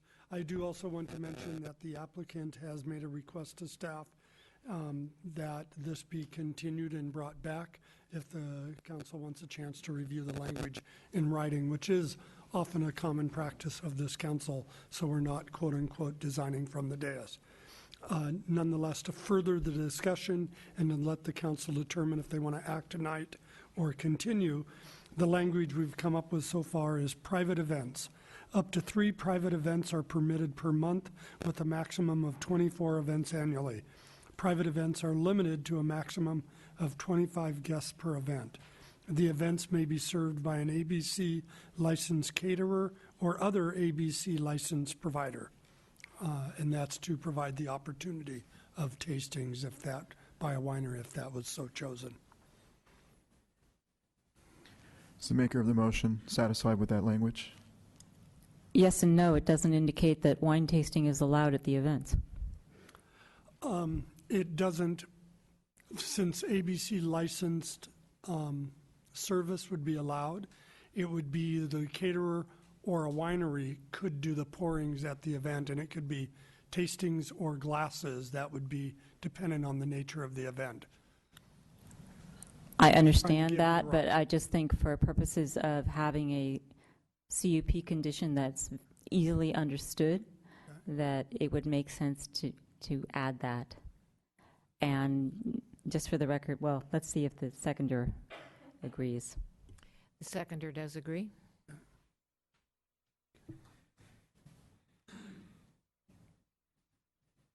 Councilmember McNutt. Mayor, I'm intrigued with the idea of continuing this so that we actually can see the language in context and think about it a little bit more, because I also, if we're given some time, maybe we could think about that 25 guests maximum, which again seems like a real arbitrary number to me and doesn't really make any sense. I know we have a motion on the floor right now, but I just wondered if we want to make the motion, would like to think about maybe continuing this so that we have everything in writing. Councilmember Spector.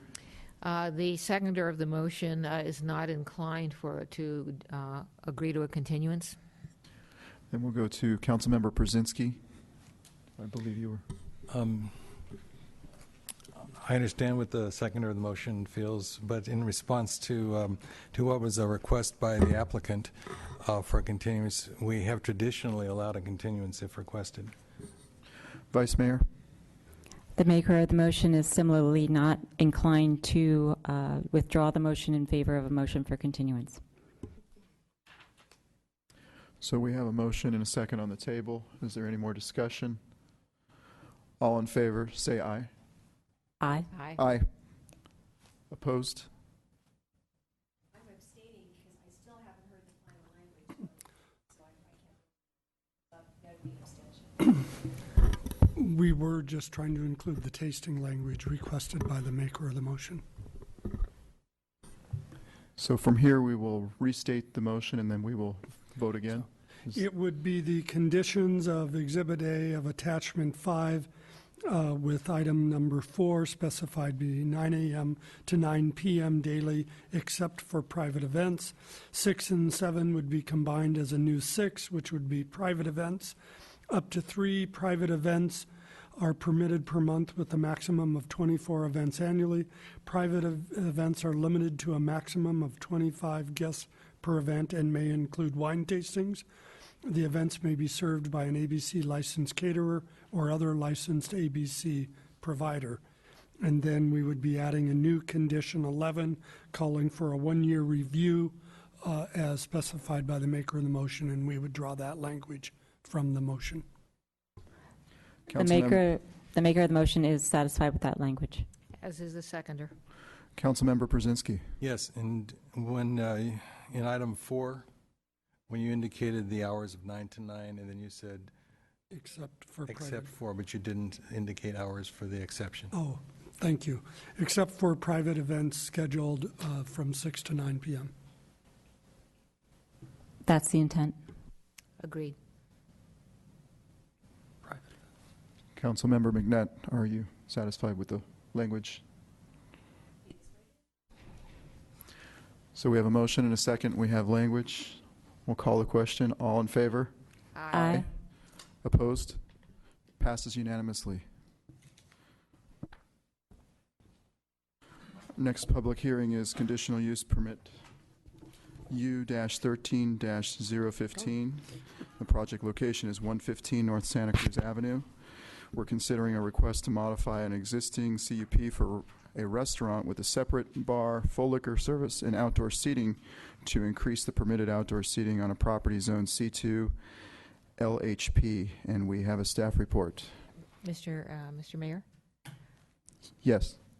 I'm going to be recusing myself for the perception of bias since my law firm represents the owner.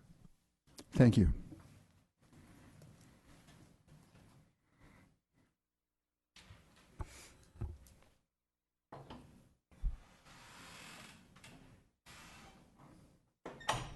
Thank you.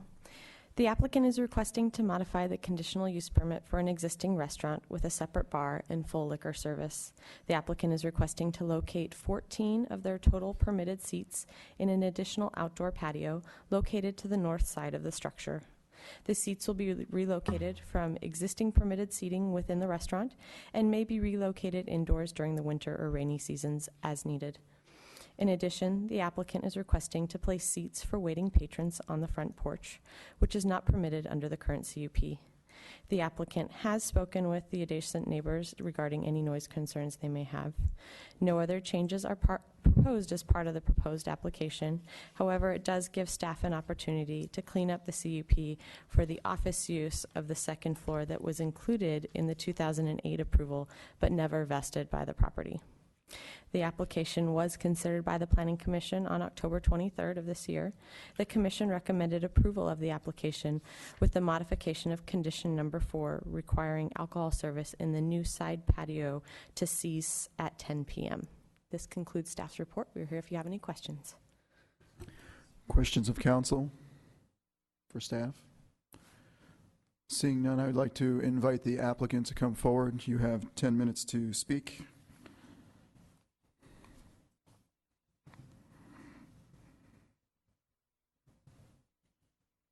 Hi, my name is Dean DeVincenzi. I don't think this is going to take 10 minutes. I hope it doesn't. What law firm, when she says represents the owner, is that me or the landlord? Do we know? Okay. Hoag Fenton Jones and Appel. What's that? Hoag Fenton. I don't know who they represent. Me too. Miss Mosley said it perfect. We are just applying for some seats to be able to seat the, if you're facing the building, the right side. If anybody has walked by there or driven by there, and you all have been here for a long time, it's a pretty desirable outdoor area.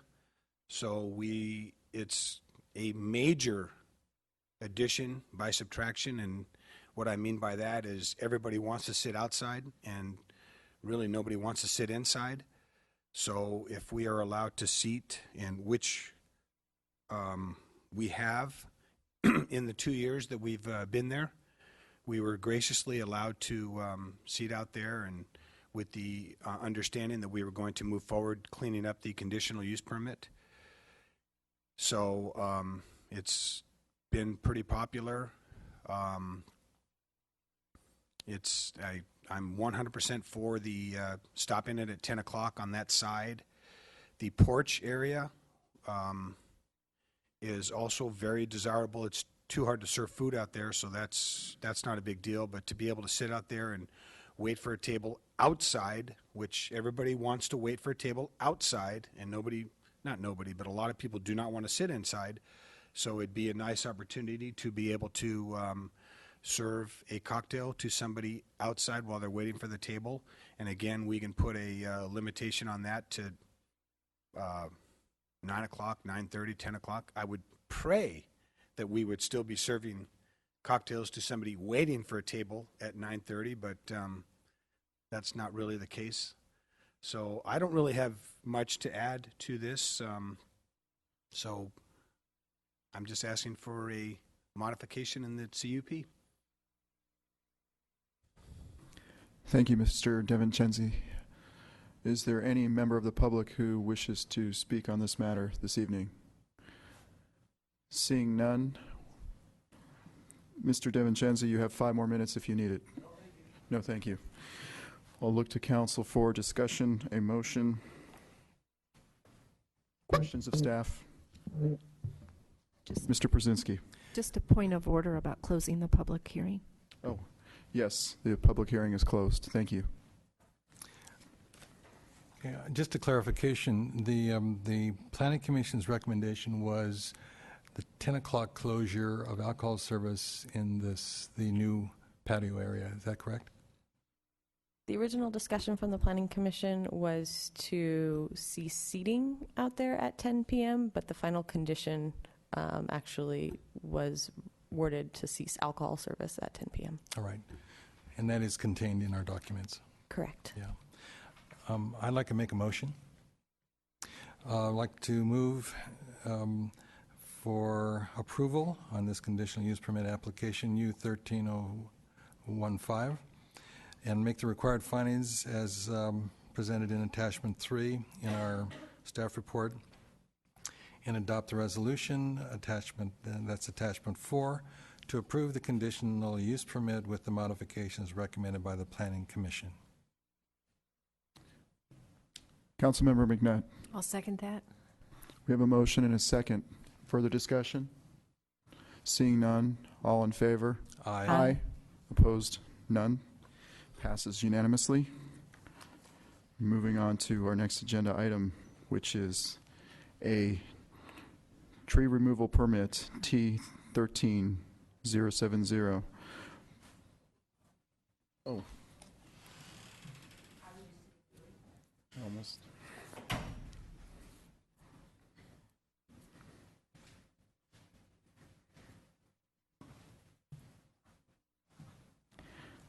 Now we can move on to our next agenda item, which is a tree removal permit T-13-070, project location 36 Peralta Avenue. And this is to consider an appeal of a Planning Commission decision denying the appeal of a tree removal permit on a property zoned R18. Do we have a staff report? Yes, sorry. I'd like to remind the council that there is a desk item on this item. The Parks and Public Works Department received a tree removal permit application to remove a 38-inch Coast live oak. The property owner requested the removal of the oak tree based on structural damage to a detached garage that was believed to be caused by the tree. The tree is reported to be healthy and have good structure.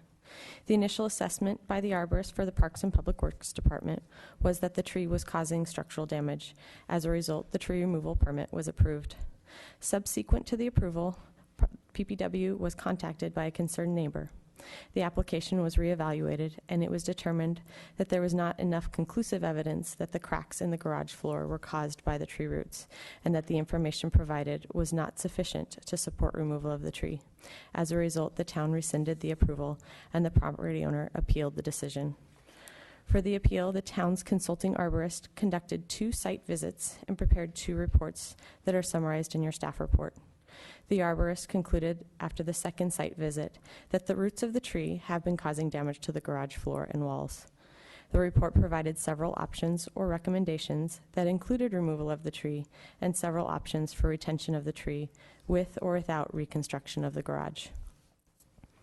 The Planning Commission denied the appeal based on the finding that the information provided to determine feasibility of retention of the tree was not significant enough to remove a tree of this size and condition. The property owner appealed the decision of the Planning Commission and provided further site information showing the cost and difficulty of the 3 options provided by the town's consulting arborist for retention of the tree. They are provided in detail within your staff report. Staff recommends the Town Council uphold the decision of the Planning Commission and deny the appeal. Staff would like to apologize that the town's consulting arborist, Debbie Ellis, was unavailable for tonight's meeting. However, the town park superintendent, Steve Regan, is here if any consultation is needed on that end. Thank you, Ms. Mosley. Do we have any questions of Staff? Seeing none, I'd like to call the appellant forward.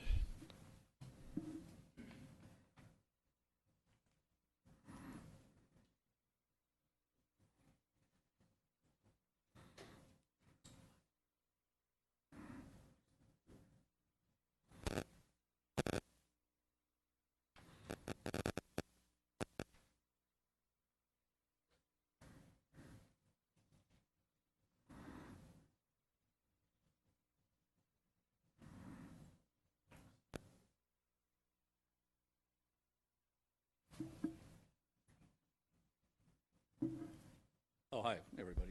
Town Council, nice to meet you all. This is the back, the view from... Can you please state your name for the yeah, record? sure. Yeah, name is Jack Boletto, live at 36 Peralta Thank you. Avenue. And this is the thing we'll be talking about for the next 10 minutes. That's a view from the backyard. The oak tree is on the left, right about here. And where we sleep is right inside the sliding glass window. Takes about 3 steps to get from the oak tree. If we could ask the speaker to take the mic with him so it's being picked up on TV. The mic sure. comes out. So it takes about 5 steps to get into the point where we're hopefully sleeping. But first, it strikes me, I don't know anybody in this whole world. I've been out in Santa Clara County since 1958. About a minute on my wife and I. We're both native Californians. She's from the South. I'm from San Francisco. I spent my time in San Francisco County, San Mateo County, and then came down to Santa Clara University in 1958. Marnie came up, joined. As a matter of fact, Cynthia Mertens is with me. She's a professor at Santa Clara University.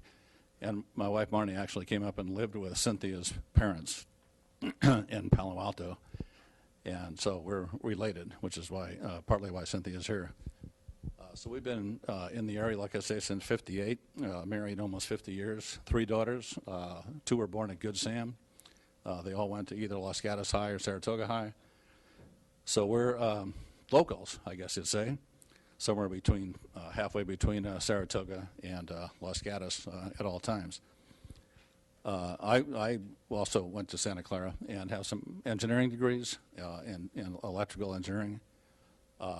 Like a lot of people in the Valley, started at Fairchild and stayed in the semiconductor industry for years. Founded and ran several companies on my own, and then hopped the fence into venture capital in 1983. And as a matter of fact, I'm still working and still manage 6 LLCs, which have investments in about 13 companies here and there. So we're still working. My office is in the Park Vista building at 2 North Santa Cruz Avenue, right on top of Cover Story. So when the chance to buy this house came up, here I am just about heaven, because it's a 3-block walk downhill to my office from this house. And we had to leave Los Saratoga anyway. That was a 2-story house, and after several knee surgeries and replacement knees, we're both in our 70s, so it was time to move along and find a 1-story house. So that's a little background, and this place is absolutely perfect. We've always loved Los Gatos. We first lived here in 1975 up on Hillbrook Drive. Wish I'd have kept that one. And so this has always kind of been our first love, and the job you folks have done keeping the town to be a spectacular place to live is just pretty amazing. It's way better than it was in 1975. Of course, that was 40 years ago, so who goes back that far? So this is the place to live. We love it. And so as far as background, that's how that goes. We were surprised after moving in to find that even though we've only been there 3 years, the slab in the garage started cracking. We called a well-known arborist here called Trees 360. It's a fellow named Strawn Edwards. He does all of Laurinconatas trees, a pretty well-known guy. Came out, he met with the town arborist, works for the city, and together they concluded, and Strawn, by the way, had been watching this tree for a while and noticed a change over about 5 years where he could see the tree. Let me just show something here.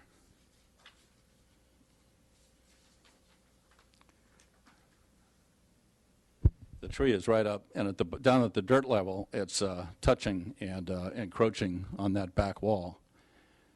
So at first, we were just going to have Strawn do a trim, and then we took a closer look, went inside, and then found that after we excavated, sorry for the, I thought this was so clever to show how big that root is. It looks like we discovered coffee mugs. But what that is, this is about an 8-inch root right here coming through from the back.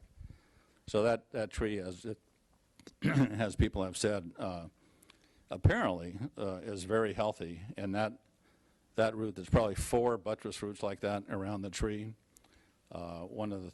Some of the options that were thrown out by the consulting arborist, Debbie, all of them concluded to not ever sever that root. That would probably kill the tree, and in fact, the tree might fall backwards towards the back fence. So that'd be a bad idea.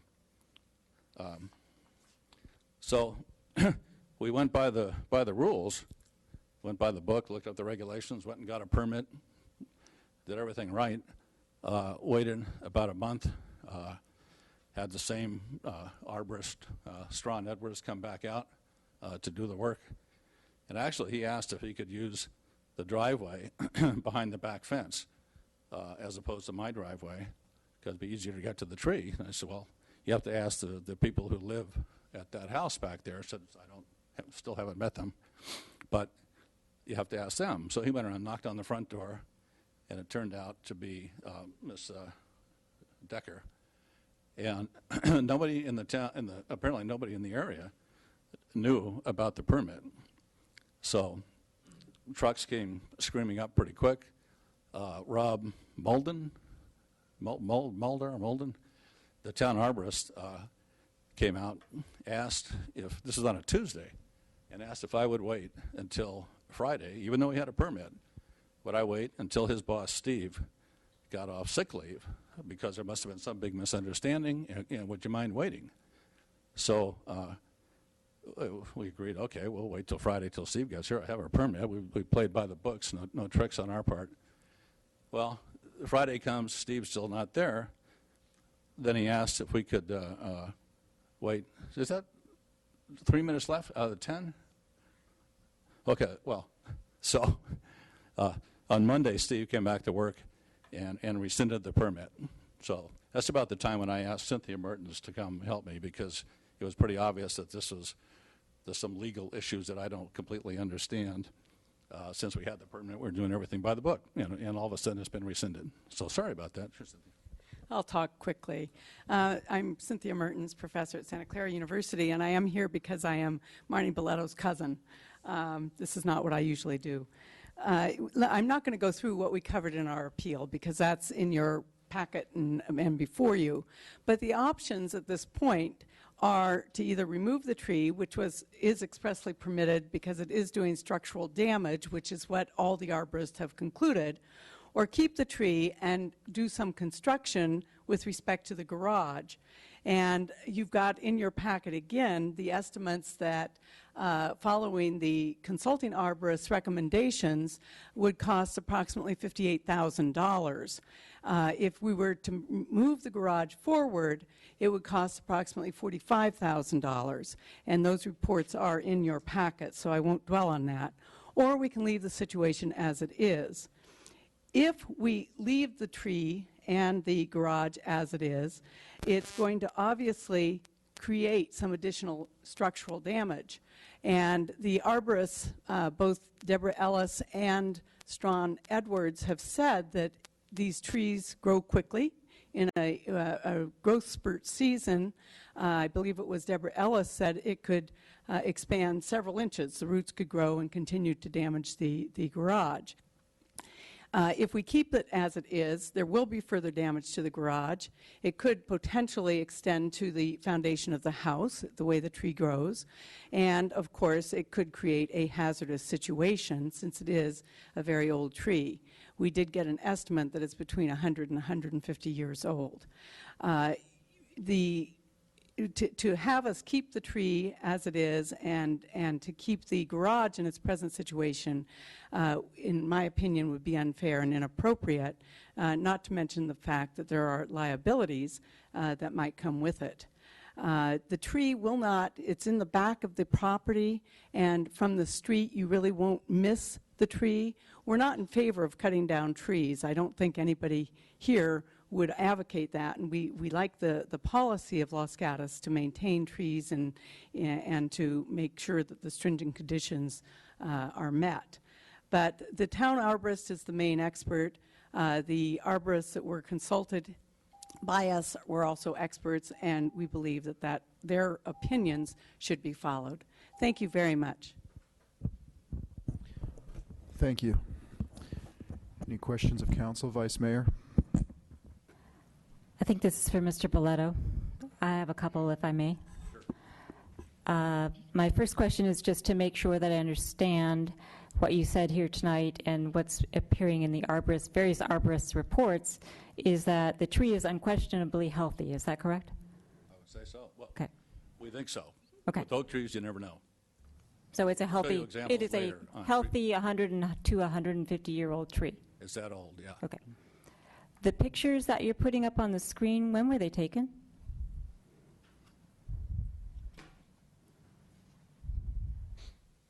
Well, this was taken last week. I can't see what you're holding up unless you put them on the screen. They're all recent. Okay, so can you stop at that one, please? Can you just keep that one up for me, please?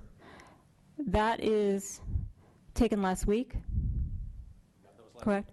So that's depicting the tree as it now appears, and there's several cuts in that tree. Does that represent trimming that has been done since the permit was rescinded? Mr. Boletto, could you please use the microphone when you answer?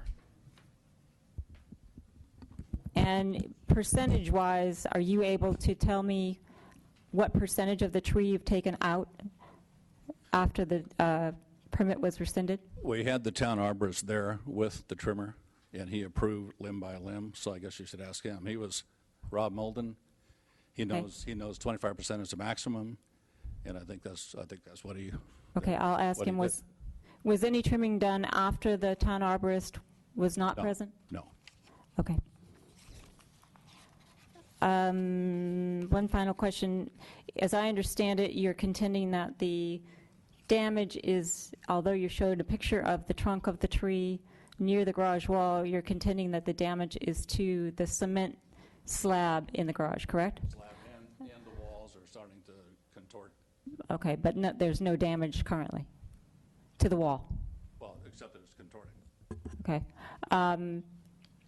And your cement slab is how old? Well, there was a permit in 1951, so probably 62 years old. Okay, thank you. Councilmember Spector. Thank you, Mr. Mayor. A few factual questions. As I understand what you said, you purchased the property, the home, in 2010? Is that what you said? I think we moved in, let me think here. Yeah, I think it was 2010 when we moved in. All right. And then after you moved in, did you make any remodeling or modifications to the home or the carport garage? Only internal. I'm sorry? We only modified internal. We did a laundry room and a two bathrooms and nothing outside. And then I think you said, and it may even be in the staff report, that there was somebody, was it Barry Coate, who had been watching the tree over some period of time? Strawn Edwards. It's called Trees 360 is the name of his company. Do you know why he was watching this tree over a long period or some period of time? I think it was just a few years, and I don't know why. All right. But his report, which was done with Rob Molden, which got the permit in the first place, discusses that he's seen movement. And also Debbie, the town arborist, talked about you'll hit a rapid growth phase in an oak. Yeah. So, well, let me back up a little bit then. What is the name of the person who had been watching the tree over time? His firm is Trees 360. His name is Strawn Edwards. All right, and then, so Do you know what he saw and when he saw it? No, but his report is it's in the record. When you purchased the home in 2010, did you see any issues relating to the tree and your carport? No. Okay. All right. Thank you. Vice Mayor. Mr. Belletto, I thought I had heard you say in your earlier presentation that Mr. Edwards was someone that was hired by you. Is that correct? That's right. So he wasn't independently watching the tree. You hired him to come and look at the tree vis-a-vis your garage. Is that right? Yes. Okay, thanks. Yeah, but he was familiar with the tree. Okay, thank you. Okay. Mr. Belletto, I have a couple questions for you. Yes. Why did you choose to trim the tree in between both times that you applied for the tree removal permits? Well, a few things happened. Two major events regarding oak trees. I was in a delay period for about 3 months because we had to gather up all this cost data for the planning, well, for you folks. When the Planning Commission said to go evaluate these different things. And in that period, we have some photos here. The Willow Glen tree came down, and I went over to it. That was also a 150-year-old tree, something like that, just been inspected recently and at the Frank Bramhall Park. And we have some other photos. It wiped out 5 cars. One person was trapped in a car for about 2 hours. The other half of the tree went the other way and just about took out a couple of 49ers who were learning how to lawn bowl for a charity event. And then I think about a week later, the young girl from UC Santa Cruz got killed. These are both with oak trees. That was up at Frank Camp Tawanga. And I was sitting there thinking of all this time while we're sitting around waiting to see what happens here. And just to jump the story a little bit, should I show that? We had 2 houses for the last 30 years. The second was up in Clear Lake, Clear Lake, California, if you know where that is. So this house was on the lake, big oak tree between our house and the other one. I sold it 2 weeks ago, and 2 days later, they had a 65-mile-an-hour windstorm up in Clear Lake, and that's what happened to that oak tree. So these things don't happen once in a blue moon. They do, in fact, crack. You know, lucky, that's our bedroom was right in there, except that we sold it, and 2 days later is when the windstorm hit. But, yeah, these trees go down a lot. I think, you know, they call them widowmakers, right? Because they look real healthy right up until the point where they don't. And matter of fact, on that, the quotes from the sheriff and the arborist for both those trees said everything looked fine, even inspecting them after they fell. They can't figure out any idea why they fell. My other question pertains to when you purchased the home, I think it was 2010 or 11, and they did probably some kind of a property inspection or whatnot. Were there any type of comments about the tree and its proximity to the foundation of the garage or the garage slab being cracked or anything at the time you purchased the home? Cracks, there were small cracks, the kind of thing you see on anything that old. But then about the time we had Strong come in, it just became obvious the cracks were getting bigger. But even so, Miss Ellis the arborist that the town hired, well, still couldn't see the light there, so that's why we did the excavation. We made about a 10-foot trench starting at the tree and then going out this way. That's that first one I put up. That's a real healthy root, going every which way. This branch seems to be going off towards the house, so you know, somewhere along here, that's going to be over by the house foundation too, I would think. All right, thank you.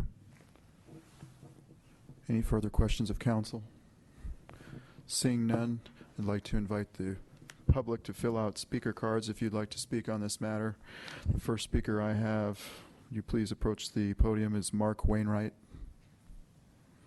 have 3 minutes.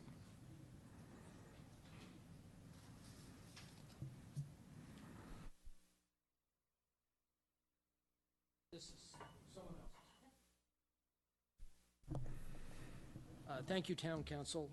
My name is Mark Wainwright. I live at 32 Peralta Avenue. I've lived there since 1982.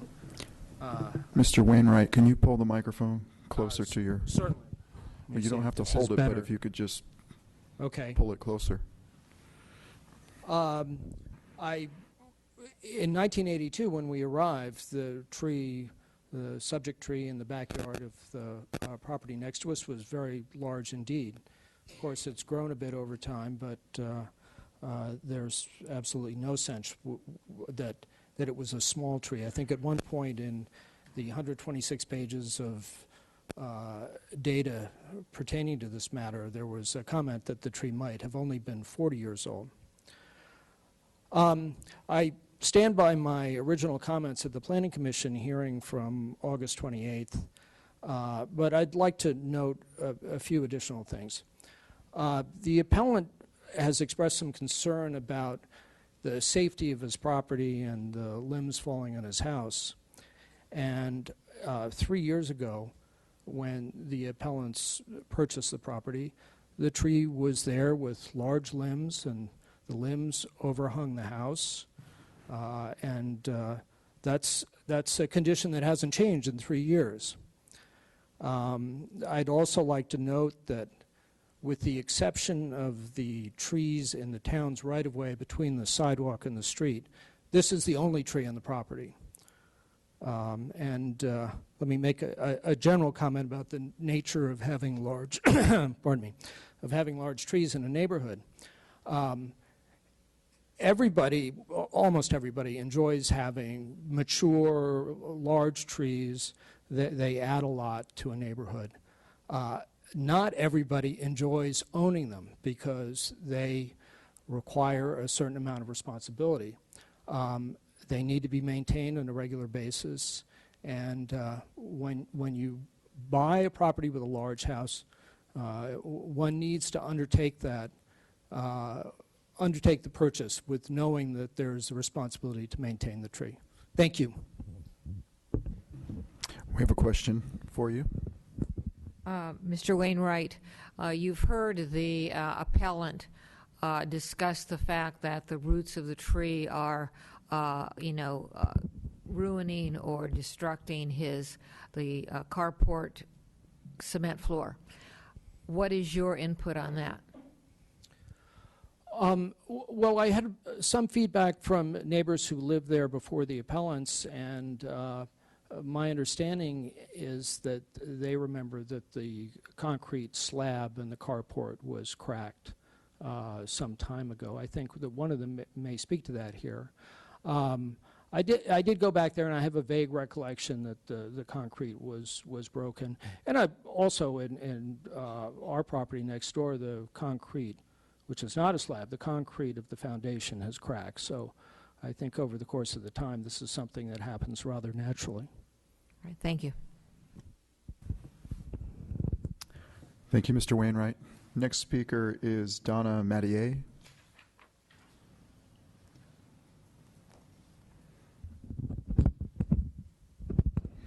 I know I'm going to get called out on this, so I'll just hold it.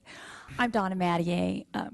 I apologize for the voice. I probably talked too much over Thanksgiving. We moved here about 1.5 years ago, and one of the things that drew us to the area was the natural beauty of Los Gatos.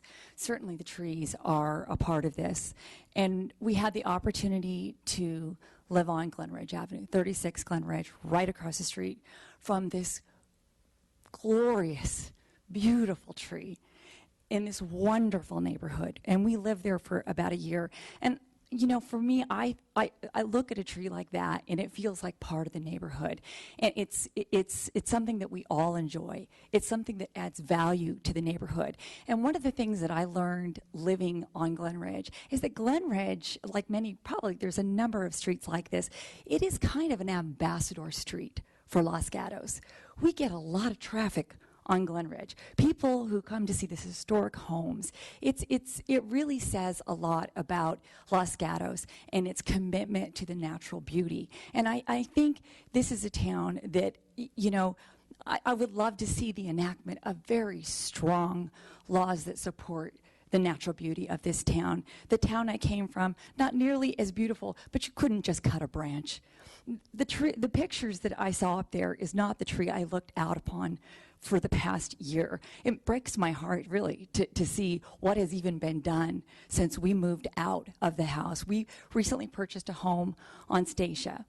This is a home that is surrounded by trees. We decided to make that commitment. There were 10 bidders. The realtors told us, you know what? It's the trees. That's what bid that house up by nearly $200,000. There's a big value, I think, to this area that comes from the trees, not just the natural beauty, but I think there's a lot more to this. And so I think, you know, I would just love to see a town like Los Gatos. It's the most beautiful town that I have seen. And I've lived a lot of places. I would just love to see the strongest commitment to the natural beauty, to the trees of this town. And when people take on a home, please, let's make that commitment to preserve the trees when you're taking on a home. Who knows how long certain residents will be there, but those trees, I think, contribute to this town in annuity for a long, long time. And it'd be interesting to put a value on that. I thank you for your time. Thank you. Next speaker, Mary Bagatellos.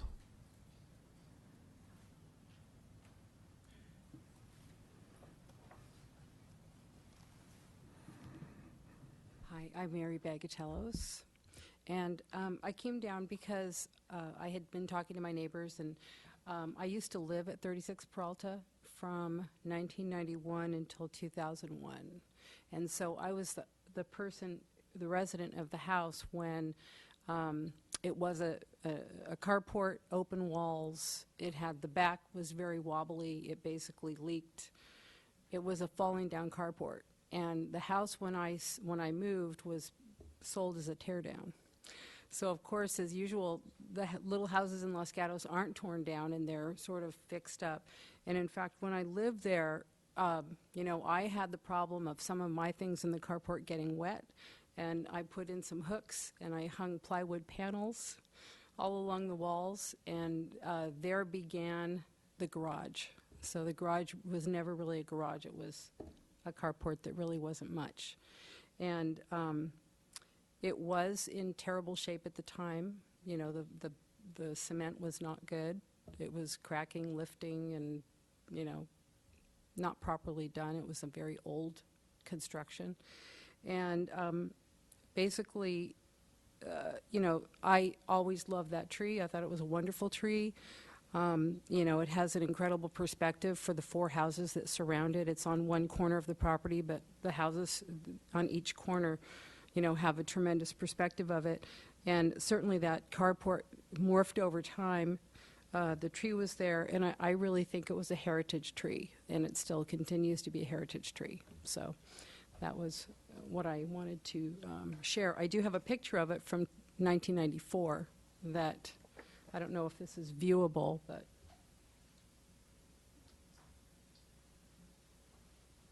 it's a little bit glossy, so can you see that?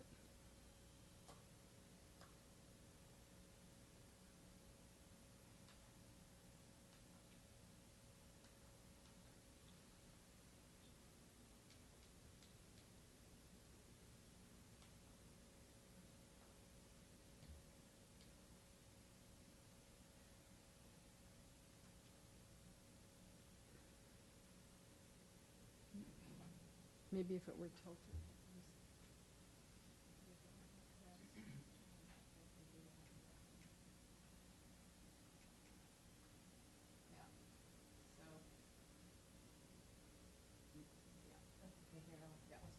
So that's how it looked in '94, and it, you know, of course, with the regular maintenance and things like that, it's changed. And so at that time, it was a very big tree. Thank you. Thank you. We have a question. Just so I can keep the chronology here, you sold it when? I was a renter at that time, and I lived there from 1991 till 2001. And when we bought a house, we moved from that property. All right, thank you. Sure. Our next speaker is Julie Winters.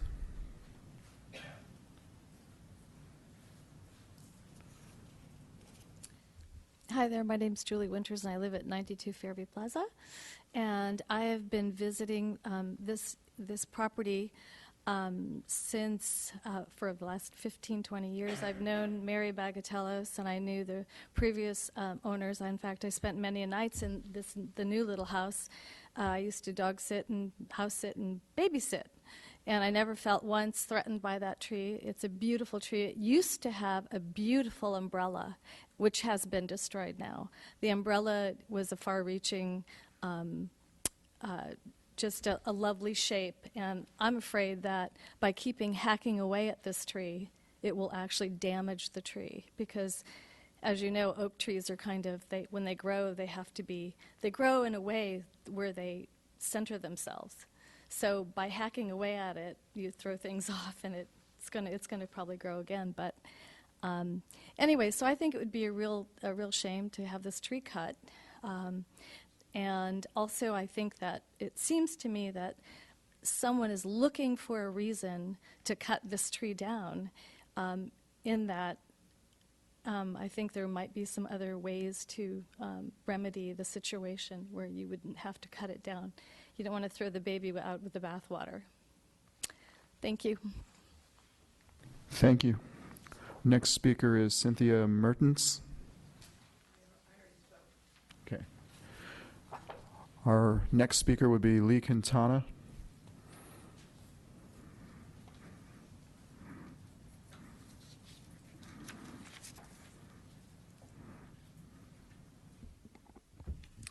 Lee Quintana, 5 Palm Avenue.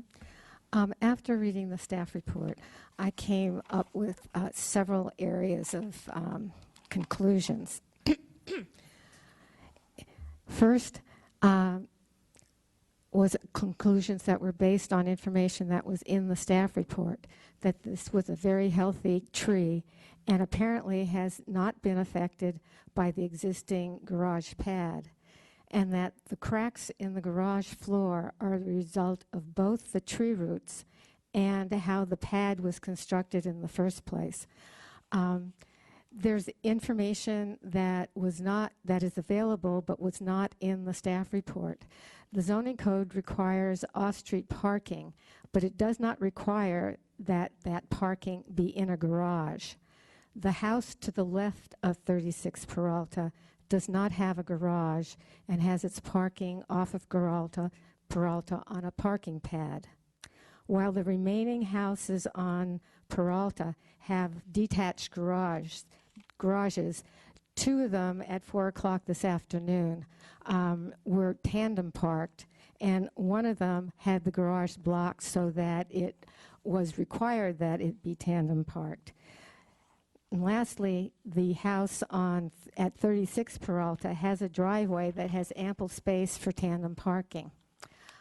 There's also information that I found was not in the staff report and was not available. And these are sort of questions about how much damage has been done to the structure of the garage. Is it currently a hazard? Or is this something that will occur over time? And if so, how long will it take the oak roots to actually damage the structure to the point where it becomes hazardous? Thirdly, the costs were estimated in the staff report for not removing the tree and rebuilding the garage, but there was no comparison for the cost of removing the tree and rebuilding the garage. And we shouldn't be basing the life of a tree or saving a tree based solely on cost. Also, I didn't think that there were several alternatives that didn't seem to be considered: keeping the garage and keeping the tree and removing the garage above the pad, or removing the pad along with removing the structure of the garage as long as it didn't damage the roots of the tree any farther, and to tandem park the cars in the driveway. This is not something, not all the houses in this area have garages. Many are tandem parked. Thank you. Almost got to the end. Our next speaker is Sandy Decker.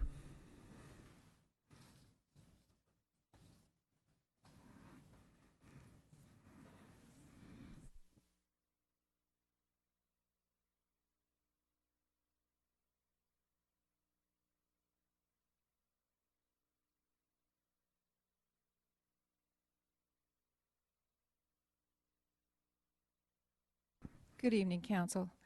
I'm Sandy Decker, and I live at 45 Glen Ridge. This is the tree in question in 1945. It's situated as it is today, directly behind our house, and visible throughout the Glen Ridge area. I'm sure you all drove up there. You can see it from Pennsylvania and Hernandez. As you can see, this tree was mature in 1945, which would make it 68 years old when this picture was taken. There's no evidence of a garage in question. The tree was there and thriving 70 years before the unreinforced slab of concrete was poured for a makeshift carport. That tree has been standing within this community for well over 100 years. The tree is rated by the arborist report that you have as an 85 out of 100 on the condition, preservation, and suitability rating. 4 out of 5 recommendations are to keep the tree and modify the structure. The most logical would be the 4th option in the staff report, which says, quote, keep the oak tree, carefully demolish the existing garage in order to protect the oak roots, elevate the garage floor over the roots, which could be done easily now that the tree has been severely cut back by the applicant.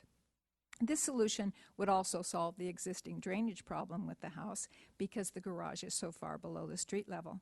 There would be no need to move the structure on the lot. As I stated in my letter to you, this tree could be destroyed due to a policy that expects our arborist to choose between their urban forest expertise and making structural decisions they're not qualified to do. I'm told that PPW permit process has been changed due to this tree removal application, and a structural expert will be required before a determination like this can occur again. However, please don't let this tree be sacrificed in the interim.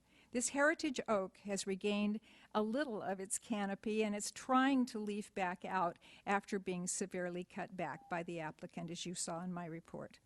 While we debate tonight, thousands of trees are dying from disease, global weather changes, and development, both rural and urban in California. These trees are air-purifying, gathering places for complete and thriving ecosystems.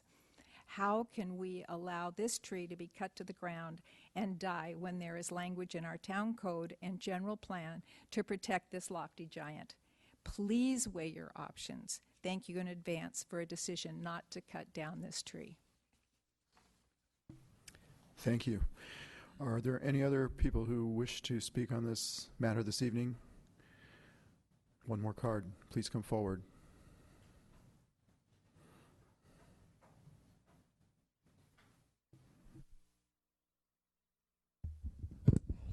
Good evening, Council. My name is Jeremy Osborne. I live at 1324 Dale Avenue in San Jose. I've worked for the Boletos in the past. I'm the contractor who submitted the bids, the estimates for the work involved. And just want to quickly answer or sort of refute the comments here that unreinforced concrete is inherently weak. It is certainly true that it's better to build with reinforced concrete. It's basically standard practice now, but unreinforced concrete exists in our town, in our country, across the world, and structures have stood for centuries without falling apart. Something has to cause the concrete to crack and lift and separate like it did. In this case, it is most certainly the tree. The tree is right up against the garage. So I'd just like to sort of clarify that. There is no other cause here. And if you have any other questions about the estimates or the work involved, certainly the owner has tried to come up with some alternative solutions as well.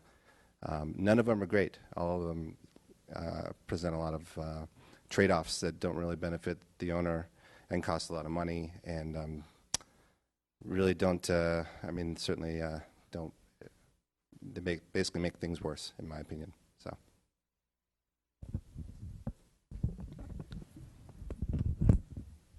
Thank you. Are there any other speakers on this matter? Seeing none, the appellant has 5 minutes to come up and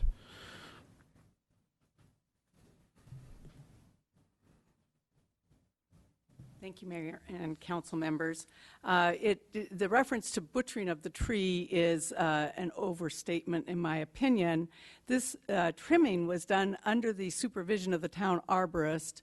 It was done because most of the weight of the limbs, most of the weight of the tree was in these huge limbs that were overhanging the property. And because the tree is 15 feet from the bedroom, these limbs did cause the Boletos concern. So the trimming was done properly, it was done under the supervision of an arborist, and it was done by an arborist. So I believe that the reference to the butchering of the tree is inappropriate in this case. Next, in terms of the legality of the Planning Commission's decision, it was a 3-2 decision. And as Commissioner O'Donnell stated, the only testimony we have from credible witnesses, that is to say, in this case, experts, is that there is no question that the roots are causing the damage. Now, even if you believe certain things could be done that might defer further damage, that is not within our purview. It seems to me we either have to find evidence that the recommendation of the staff is not supported by the evidence, or it is. And if it is, and I've heard no evidence to the contrary, then we have to grant the appeal. And the extraneous evidence that was brought in was based on conjecture. What is it that they could do to perhaps save this tree? The Boletos are not out to just simply kill the tree. That is not their goal. They want to simply protect their property. The town ordinance specifically states that if physical structures are being damaged by a tree, that is one of the grounds for the tree's removal.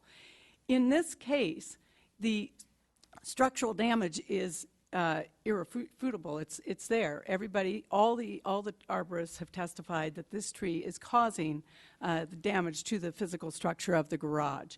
So in light of the stringent, and we support the fact that the town has very stringent requirements before a tree can be taken down.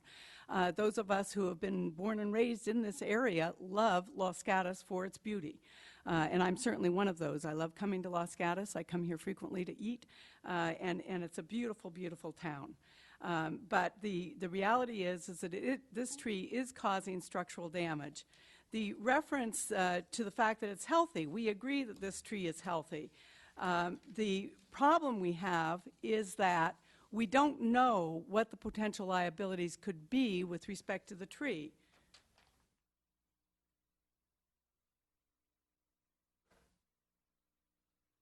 And I'm just taking a couple of quotes here. You saw these pictures earlier, but this was the San Jose City Attorney, Rick Doyle, said, an inspection of the Willow Street Frank Bramall Park tree after it fell showed no noticeable damage or decay to the wood. You can't tell that a tree is not going to fall simply because it appears healthy. Secondly,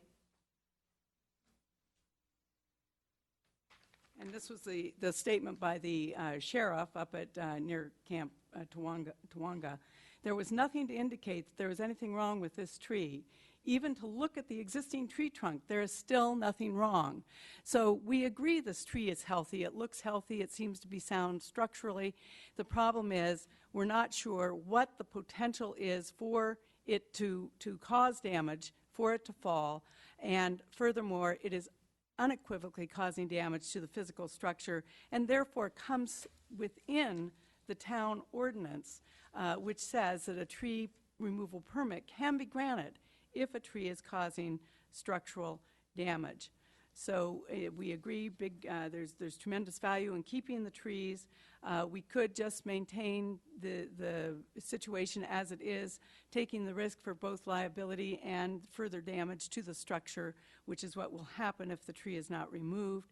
And I believe that we should listen to the experts, and I appreciate the fact that the neighbors who testified are very emotional about this tree.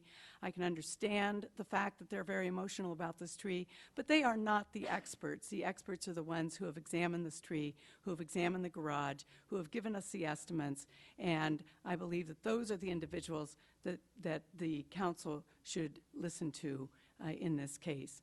Thank you very much. Councilmember Spector. Thank you. Ms. Mertens, I am looking at 29100990. And I'm assuming that when you make reference to our ordinances, that is the ordinance to which you're making reference? My ability to remember numbers is 0, as my students will tell you, but I believe that's right. Well, what I'm looking for is you have made reference to the basis or bases for the town allowing for tree removal. Yes. And again, I am assuming that you're looking at this code section. Yes. And if you could direct me to the subsection to which you're making reference, because I haven't been able to find it. Okay, I believe it is. Let me see if I can find it quickly here. I have the 126-page packet as well. Hold on. I believe it's the first section of that. All my tree reports.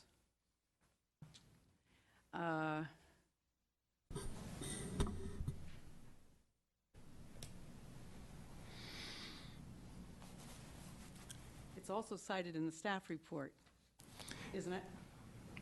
I think Marnie can probably give it to us very quickly. Is that all right? You're looking for attachment 3? Yeah. Attachment Should be 3. located right after the verbatim minutes. I have exhibit 2, and you're saying it's the next one. I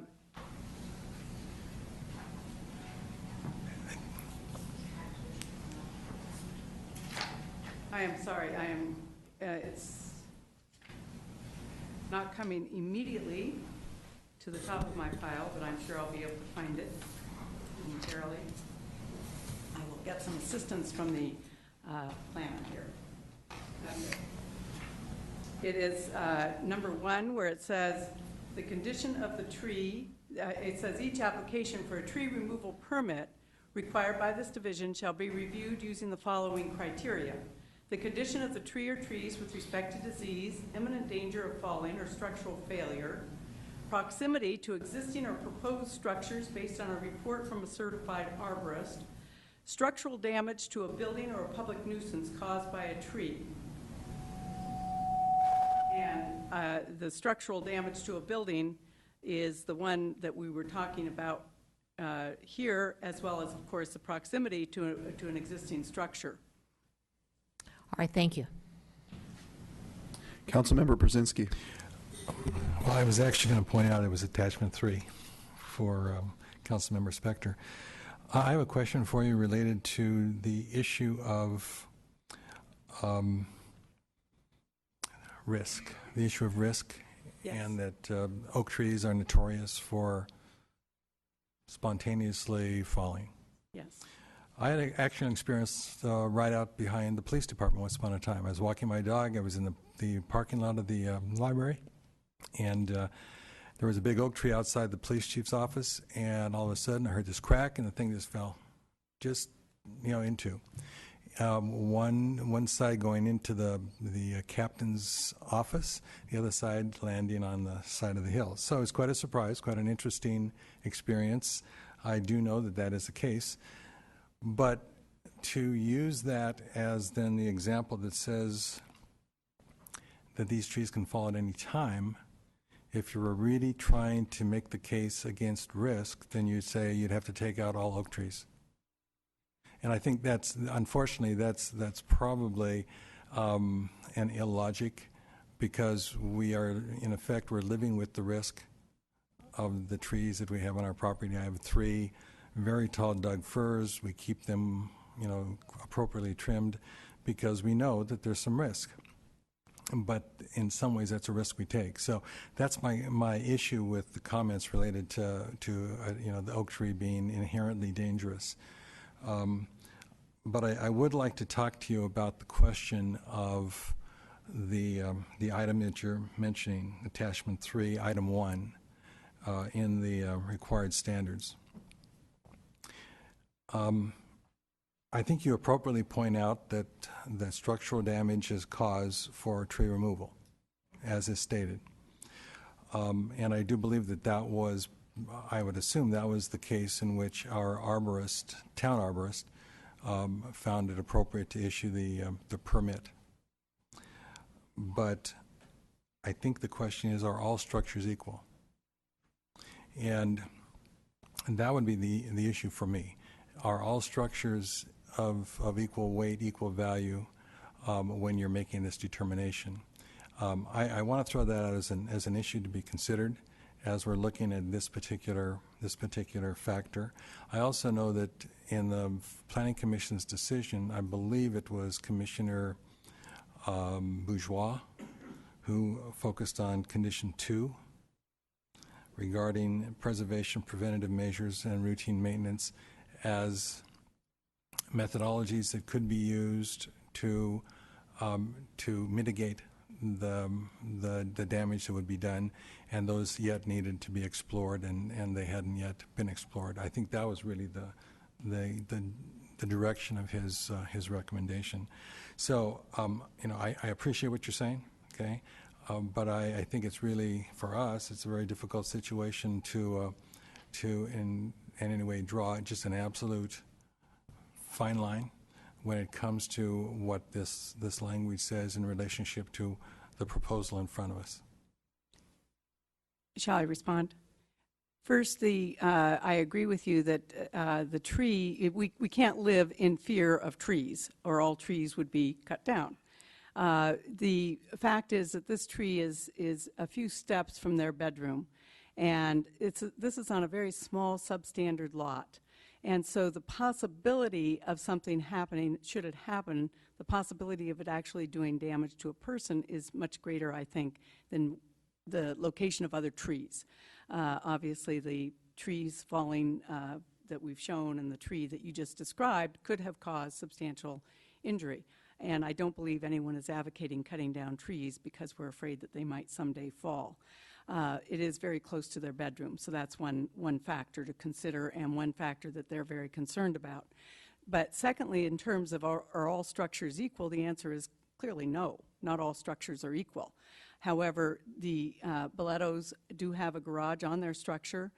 They would like to use their garage. I realize they could take down the garage and park without shelter for their car, but I believe that most people would like to have a garage and certainly are entitled to it if that's what they purchased when they purchased the house. But not all structures are created equal. I would certainly agree with that. And I think that addressed your basic points. Did I miss one? No, okay. Oh, what Commissioner, is it Bourgeois? Right.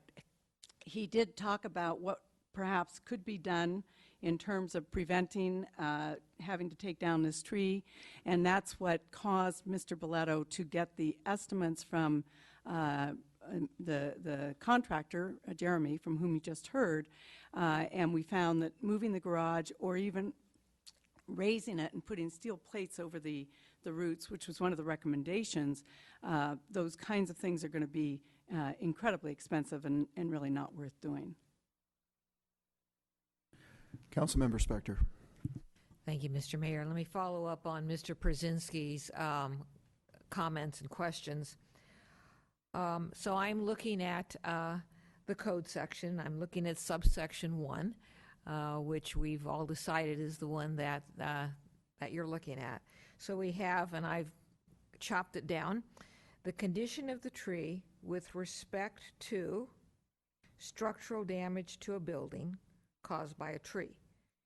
And so I've tried to get rid of all of the words that don't apply. And then it starts out by saying that this division shall be reviewed by using the following criteria, and then we went into what I just said about subsection 1. So would it be your position that, and this is why it circles back to Mr. Przinski, if you have any damage to a structure, that a heritage tree that appears to be very healthy, very large, and very old should be torn down? No, and that's obviously not my position, and I don't believe it's the Boleto's position. However, it is a factor that has to be considered and can be considered under the ordinance, and there is structural damage, as it's been proven, to this particular structure, and it is the only garage on the property, and therefore I think that this should be taken into consideration.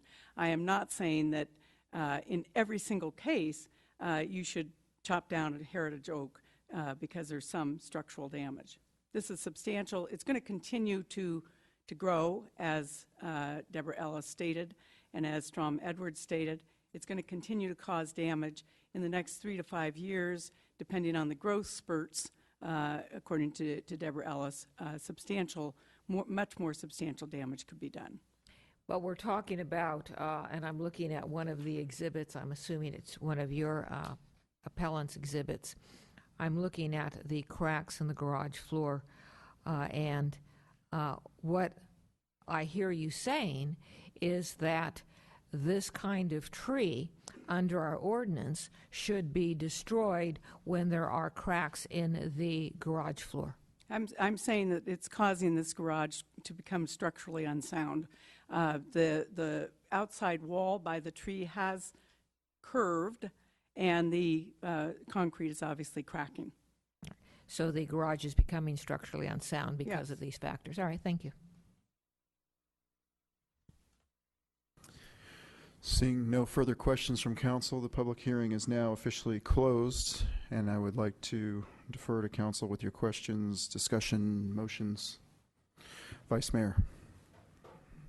I had a question for the arborist who's with us tonight. Can you answer the question of what percentage of the tree was taken down post rescission of the permit? I'm Steve Regan, the Public Works Superintendent. I believe it was 25%, right at the limit, under the guidance of our town arborist, Rob Molden. Is there any kind of report there or anything, or are you just relying on what Mr. Bolden told you? Reline Mr. Molden told me. Okay. Thank you. And Mr. Mayor, if I may, I have another question. It's a different subject. Please. I may regret this, so I'm going to apologize in advance for asking the geeky lawyer question of Ms. Prop. 29.10.0990, subsection 1. I spent a lot of time reading it. I think it's not well written. But if you look at that subsection, which is one of 9, and we have 9 criteria to follow, not just 1, it starts out with the condition of the tree or trees with respect to disease, imminent danger of falling, or structural failure. So if I look at all the rest of the paragraphs, I would take that as that's the primary thing we're looking at, the condition of the tree with respect to disease. If I was breaking out structural damage, etc., I'd put a semicolon, or I'd do something, or I'd do another paragraph. So that may be reaching in terms of how this is written, but I read it as what structural damage could be caused by a diseased tree is a fair reading. Am I getting that wrong, or do I break out the clause structural damage? I think, as evidenced by several readings and interpretation, including from Council Member Spector, is that there's several ways to read this, and for its lack of punctuation, according to the town code, it was adopted sometime in August of 2003. So it's been on the books for a long time and in its current structure. So we'll defer to the council on how you interpret it, but certainly the interpretation that Councilmember Spector read it as, I think, and I'll take some words, and hopefully she'll correct me if I'm inaccurate, but it was the reading that she suggested is that it isn't limited to disease, imminent danger, or structural failure. It reads as if it could be the condition of the tree or trees with respect to, and it's any of the following, I believe was her interpretation. But you are correct, is that you do have to look at subsection 1 through 9 and look at all of those as applicable. One doesn't seem to stand on its own. Thank you. Councilmember Spector. Thank you, Mr. Mayor. I'm going to do some things out of order. So I disclose that I visited the property and I met with Ms. Mertens. And then a question of staff, if I might. Is it accurate that the town does not notify the neighbors when there is a removal of this kind of tree, which I will call a heritage oak?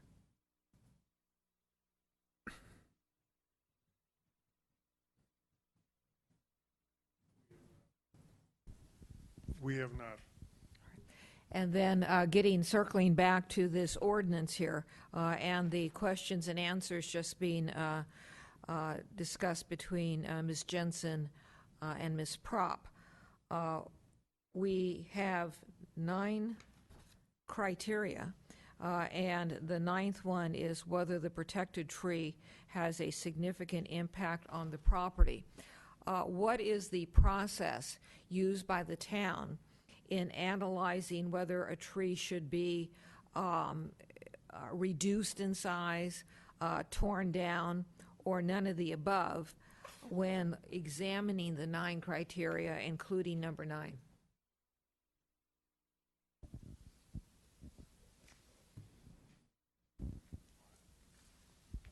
Can you repeat that again? I'm sorry.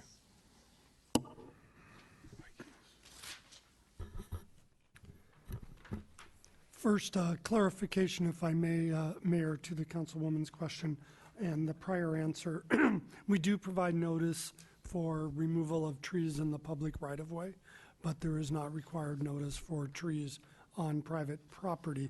Also, the heritage definition, I believe, does not exist in the town code at this time, though if there were one, this tree would certainly qualify by any standard.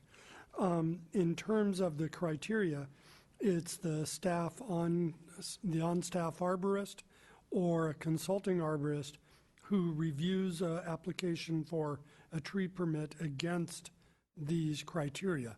That is for the tree removal application. That is separate from the tree trimming, which is a restriction of 25%, which in this case the arborist was on site, in fact, with other staff for a period of times as well to monitor the tree trimming. I understand that, but what we're talking about now tonight is a tree removal. And so I'm looking at the balancing of these criteria, including the balancing in or factoring in of number 9, and how that's done, or if it's done.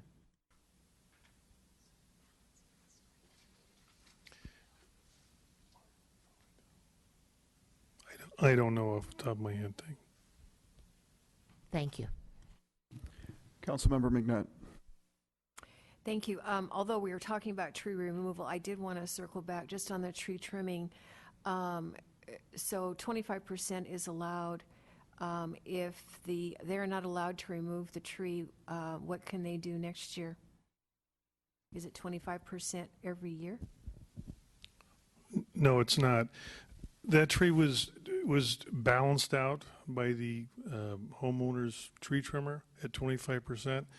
We anticipate it'll take 7 to 10 years for that growth or that tree to regrow back to where it can be additional tree size can be reduced again.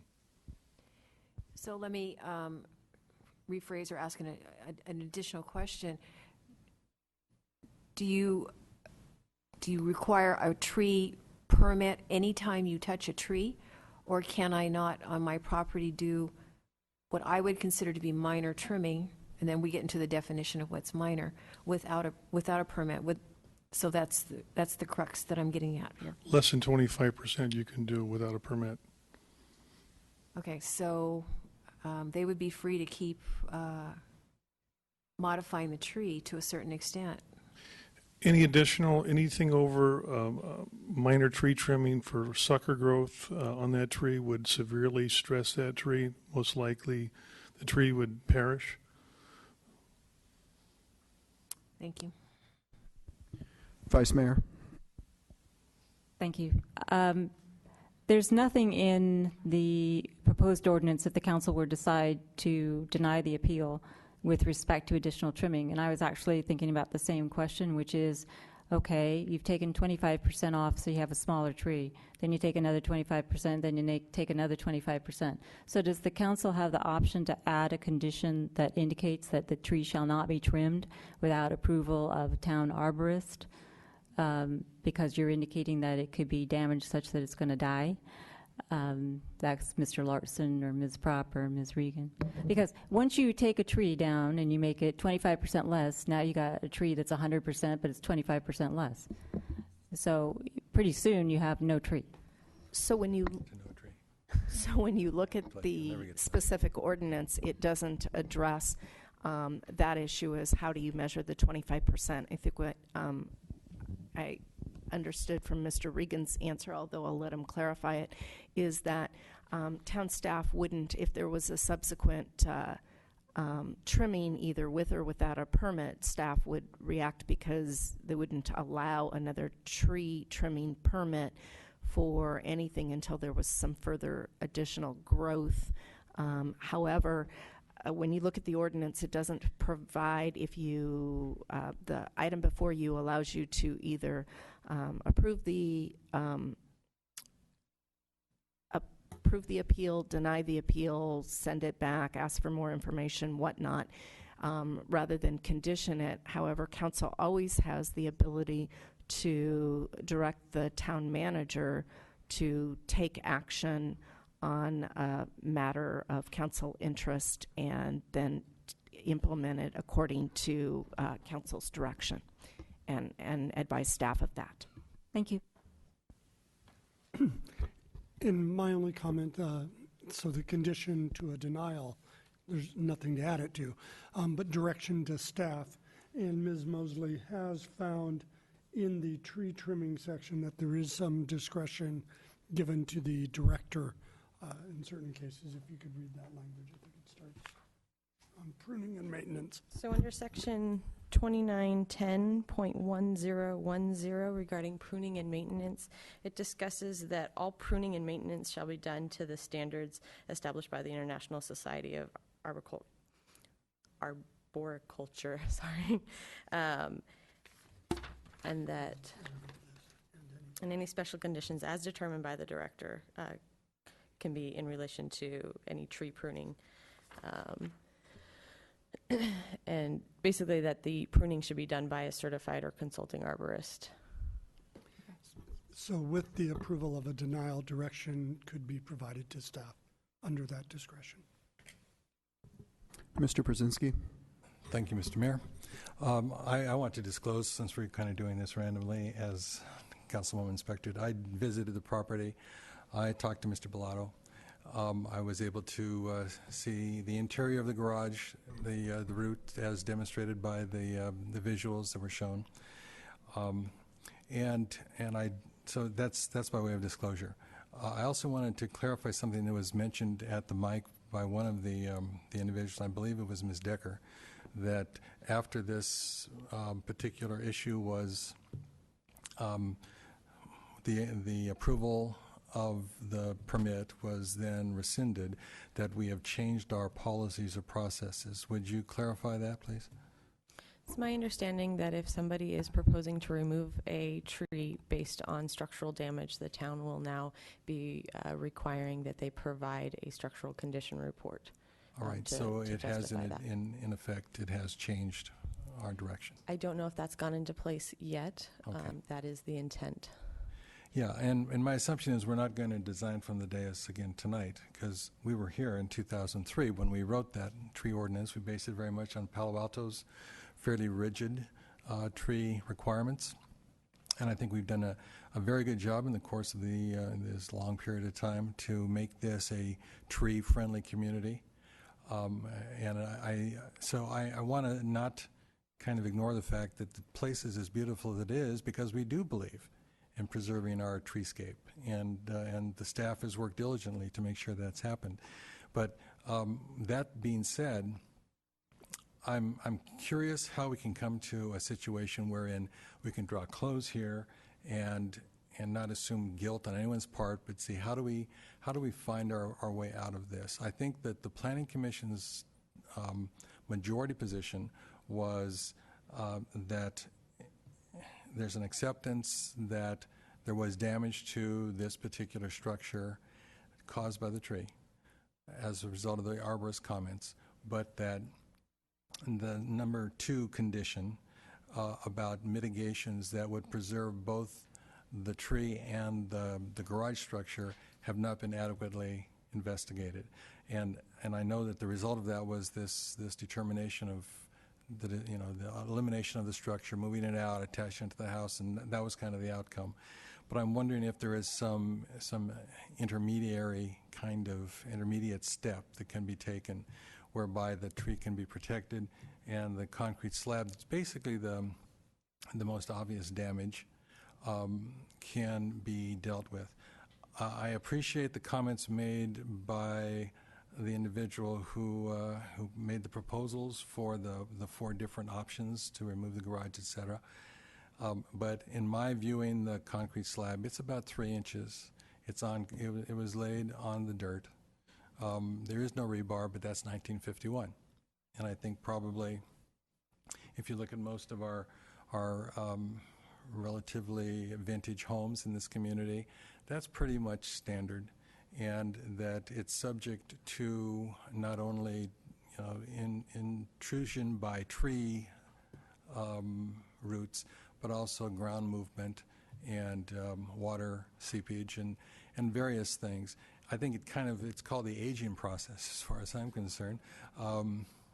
And so my question is, can we get to a point where we can say, maybe I should get to the point where I can say, I can't find evidence that would indicate validity in removing this tree.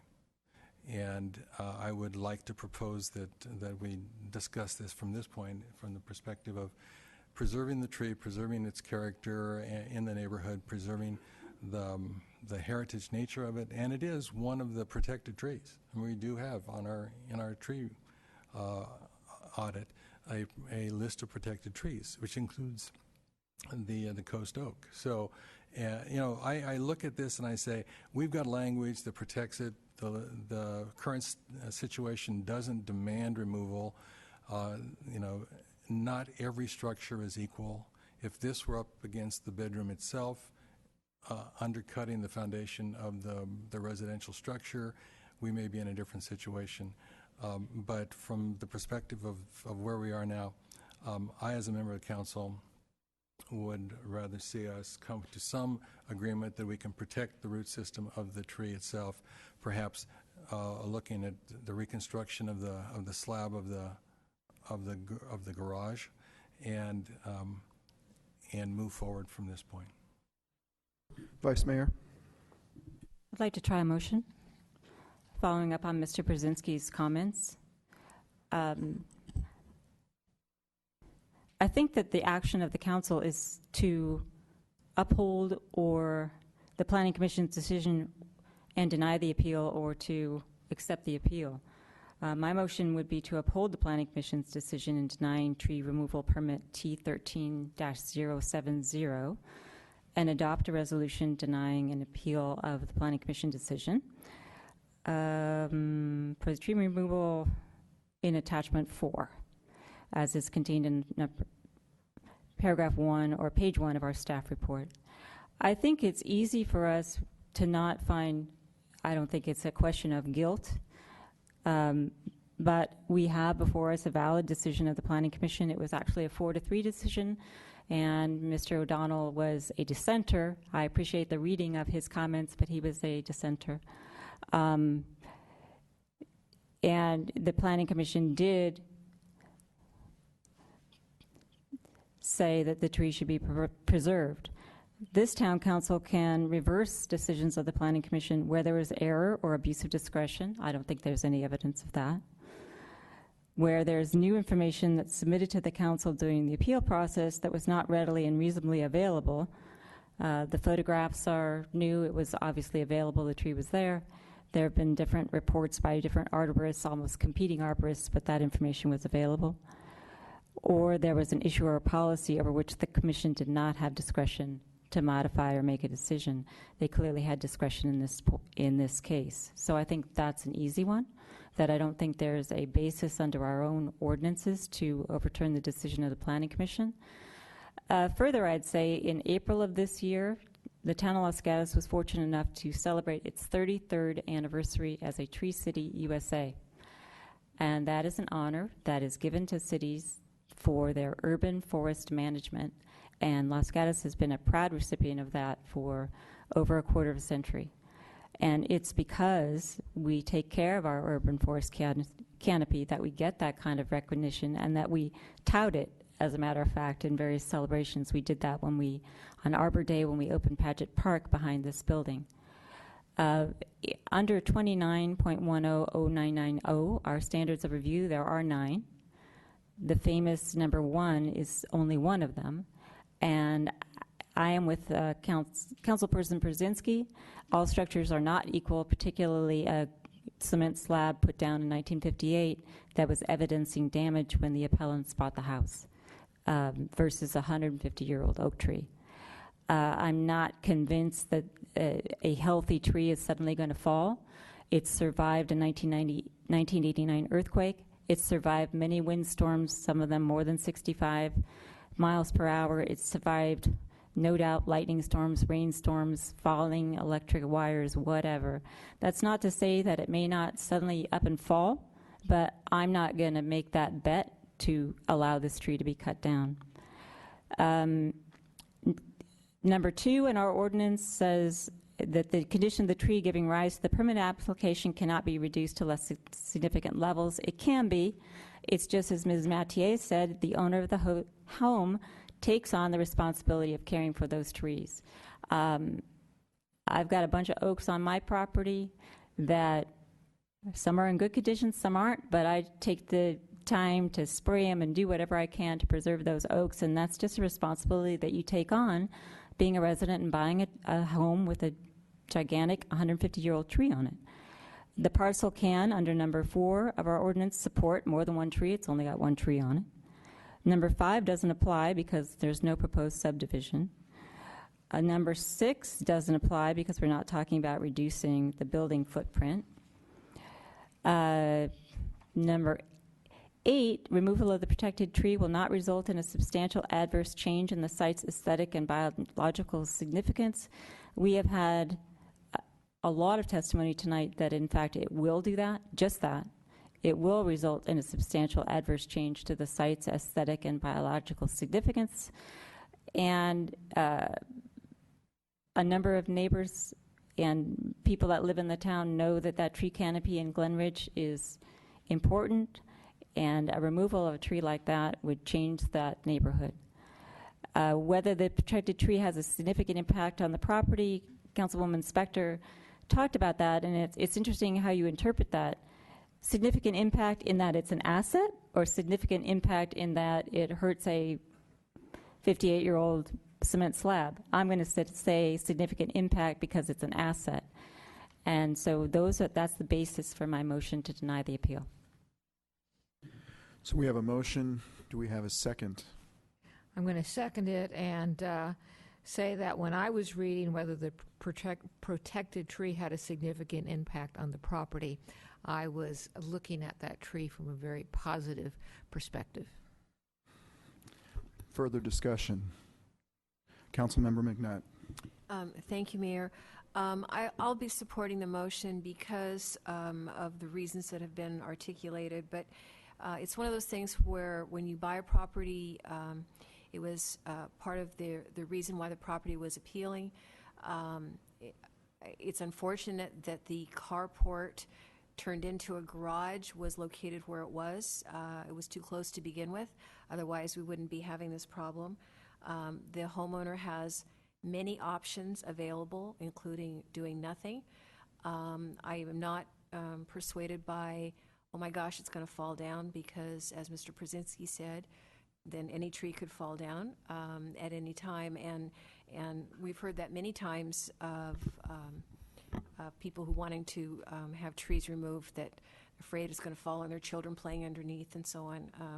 So that's a common justification for it.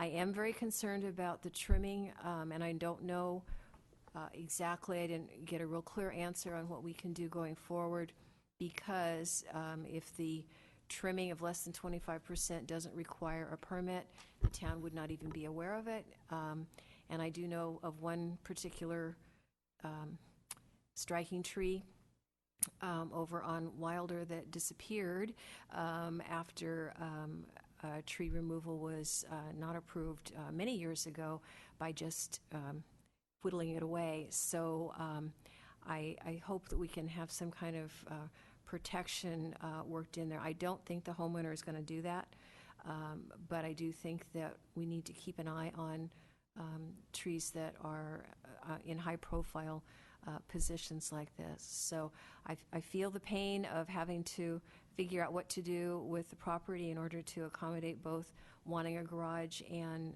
having this tree, and that's just something that we as homeowners have to deal with.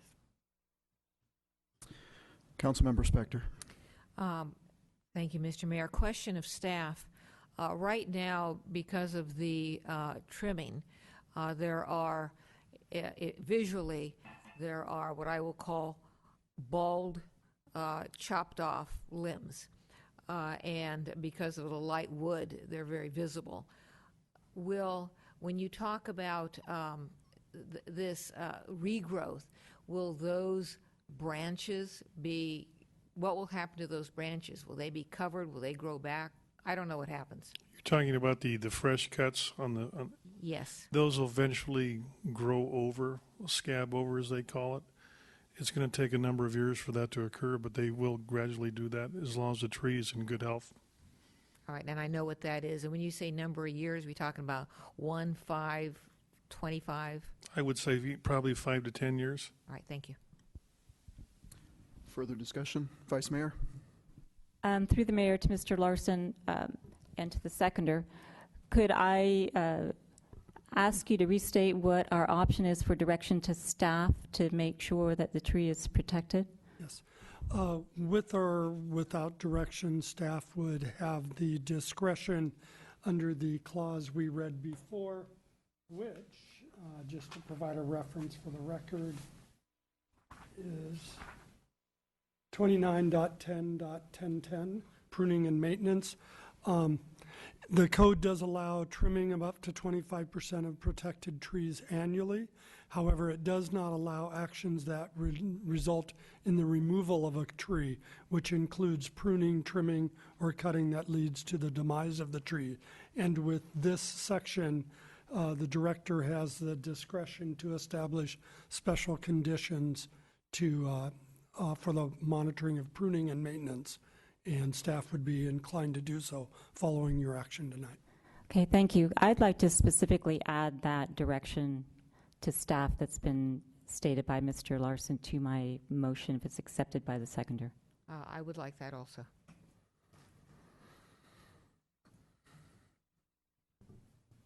Further discussion? Seeing none, all those in favor? Aye. Aye. Opposed? None. Motion carries unanimously. This meeting is adjourned.